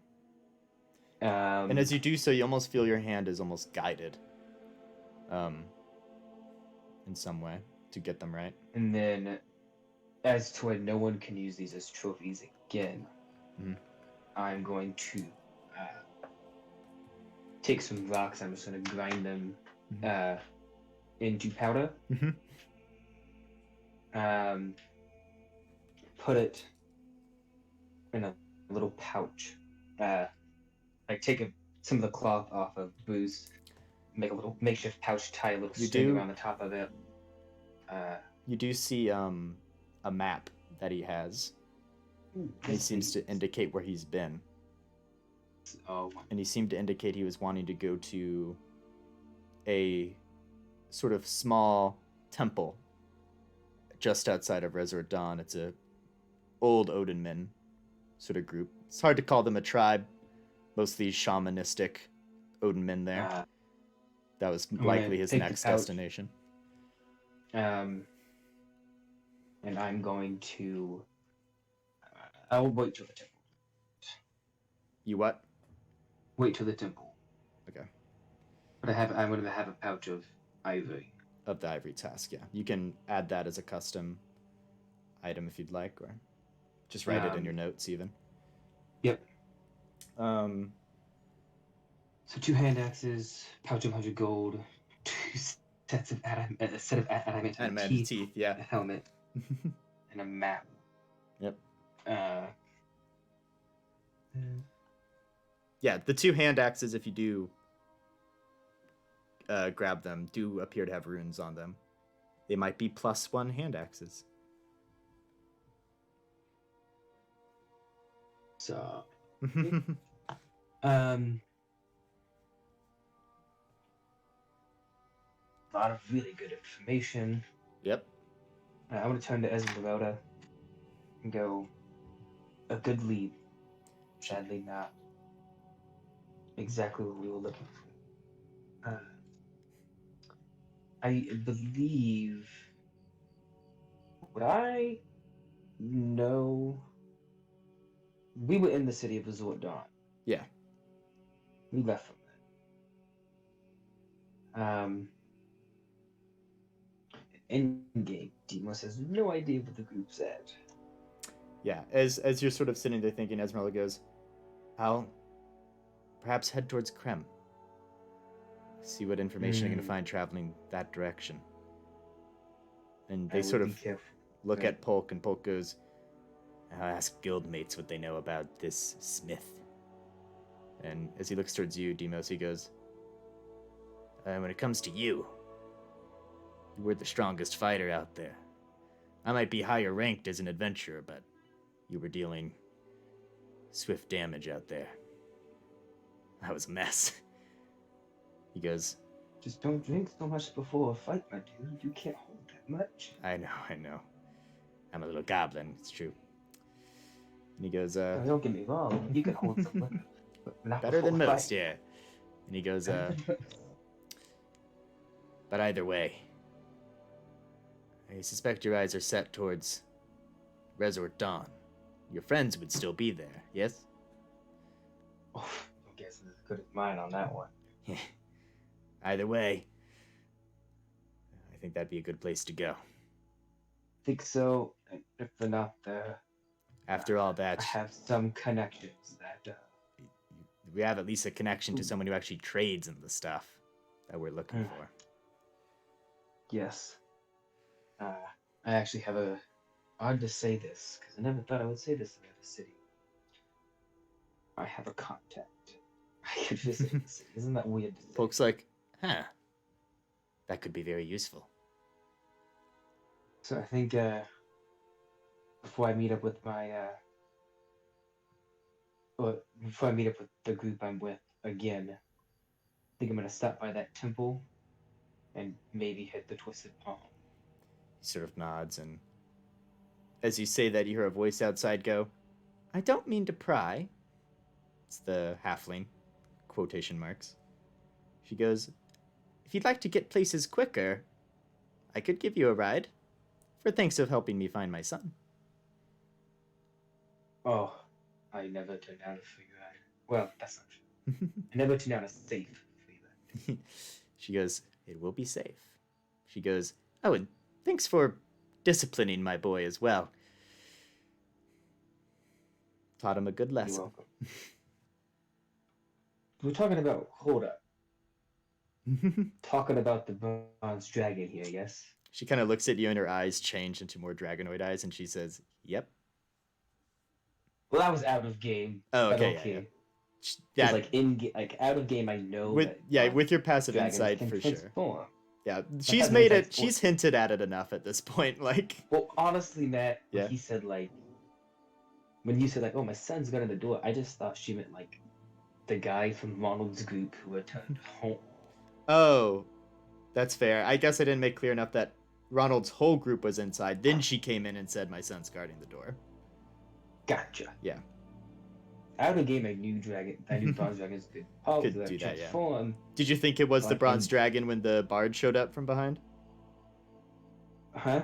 When the bard first showed up, were you suspicious? Yeah, because they just pulled up right along the Yeah, thing yeah. and it's like, huh. But anyway, She was trying to find out what exactly happened. you Yeah. know, But she says, "I can give you a ride."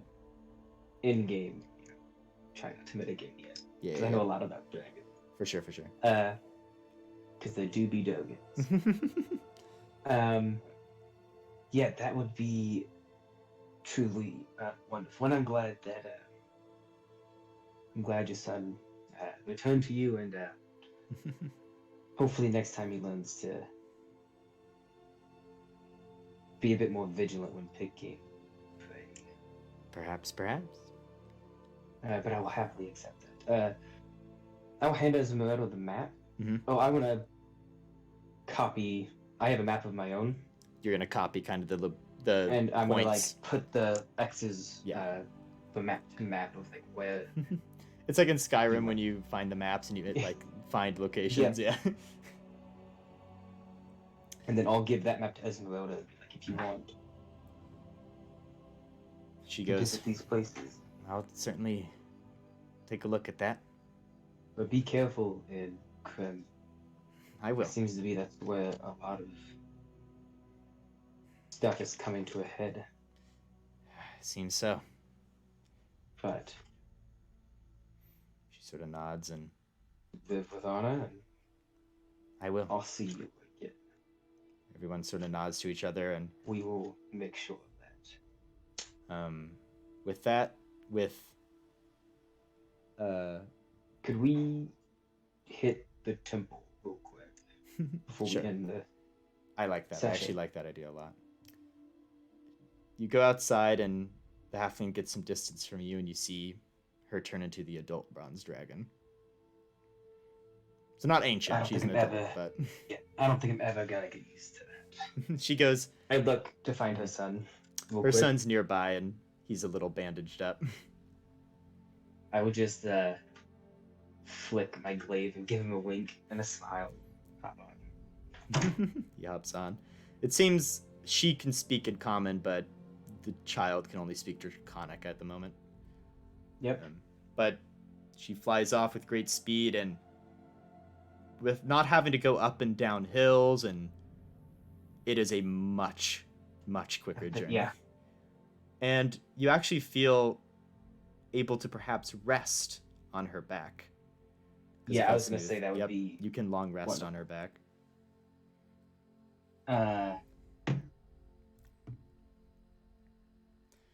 And I took no damage there. during that fight, yeah, I was gonna say, like, Polk kind of dropped the ball. I mean, he did a lot of damage there with the stealth attacks there at the end. But Esmeralda with the grapple, I mean, That grapple was clutch. it was clutch, yeah. So, um, so,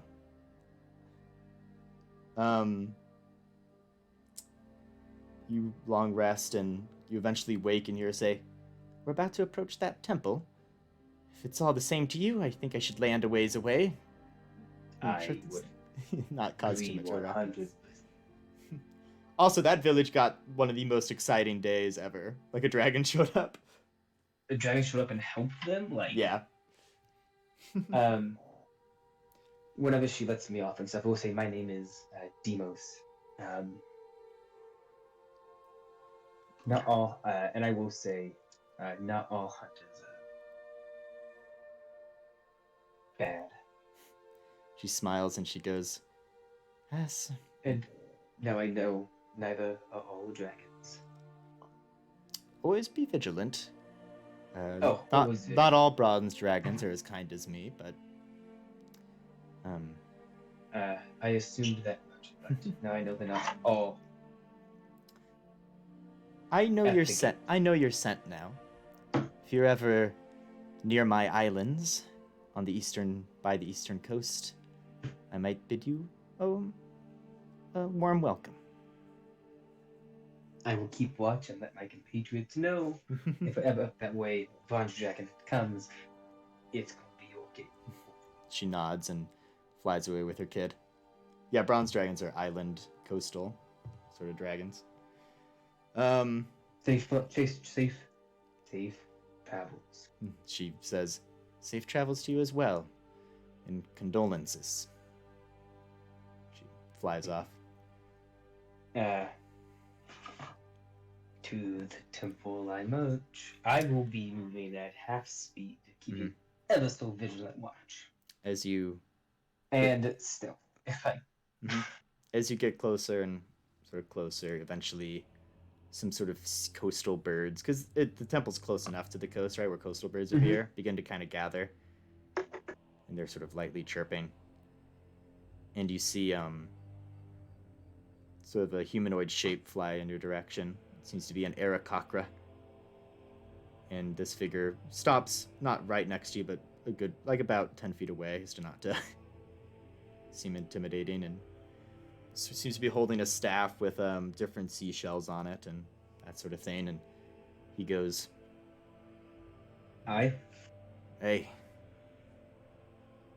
we saw in the divinations that an Odinman would come to us today.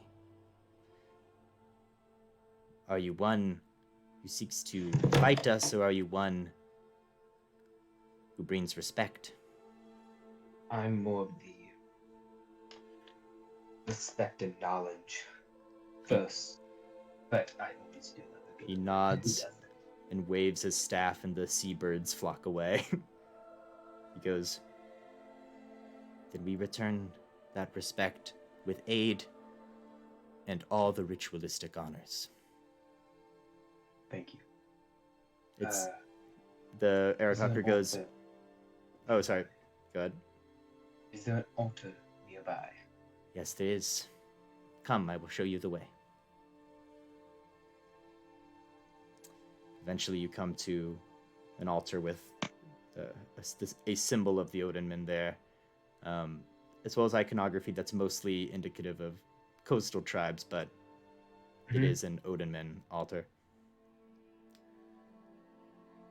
Is this a ceremony of those who have passed? Sadly, yes. Vera Cochran nods. I will pull out the pouch of ivory. You hear footsteps behind you as you pull these out, and some other old Odinman shamans that seem to have gathered at this temple. There's a really old Loxodon with big ears. There's a old humanoid woman, shamanistic clothing as well. They begin to sort of silently chant and wave sort of runic symbols in the air. I'm going to put the pouch down on the altar. Yeah. And open it up. Put a stone on the four corners of each. A stone on all the four corners. Mm-hmm. And as they chant, I'm just gonna let the wind take the ivory, kind of return it to the world. The wind from the coast picks up. And I'll join in the chanting, not the symbol drawing, just the chant. I don't know. I'm sure like he could like follow it, but he'll just join the chant. The coastal winds pick up. The ivory is slowly lifted up, sort of almost like a tide, picking him up, pulling him back as the winds sort of sweep it towards the coast. This ivory wind. Eventually, the chanting ceases. The shamans look towards you and go. They sort of nod to you and say, "Good luck on your travels." Thank you for that. They nod to you. I will be returning again from time to time. It's nice to know a place like this exists. For I had no knowledge before today.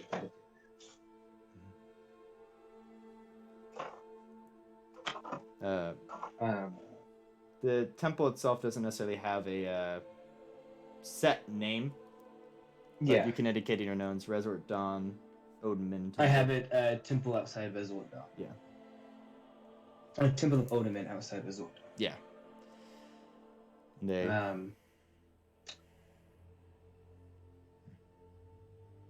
sort of... out of context, what I know of this takes, like, offerings of money. Yes, the shrine would take money offerings, for sure. Anything, really. Yeah. So it goes towards the temple. We're gonna leave. We're gonna leave. This is a lot. We're gonna leave 30 gold behind. That's a lot. We're gonna leave 60 gold behind.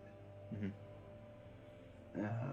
And as you lay the gold down, your tusks begin to almost feel sore. But that soreness is then overwhelmed by the same pride you felt when your tusks were first engraved. You feel as if a blessing of Odin has come upon you. Not necessarily special things, because you're already serving, but you do feel Odin recognizes your offering. I look at the shamans again.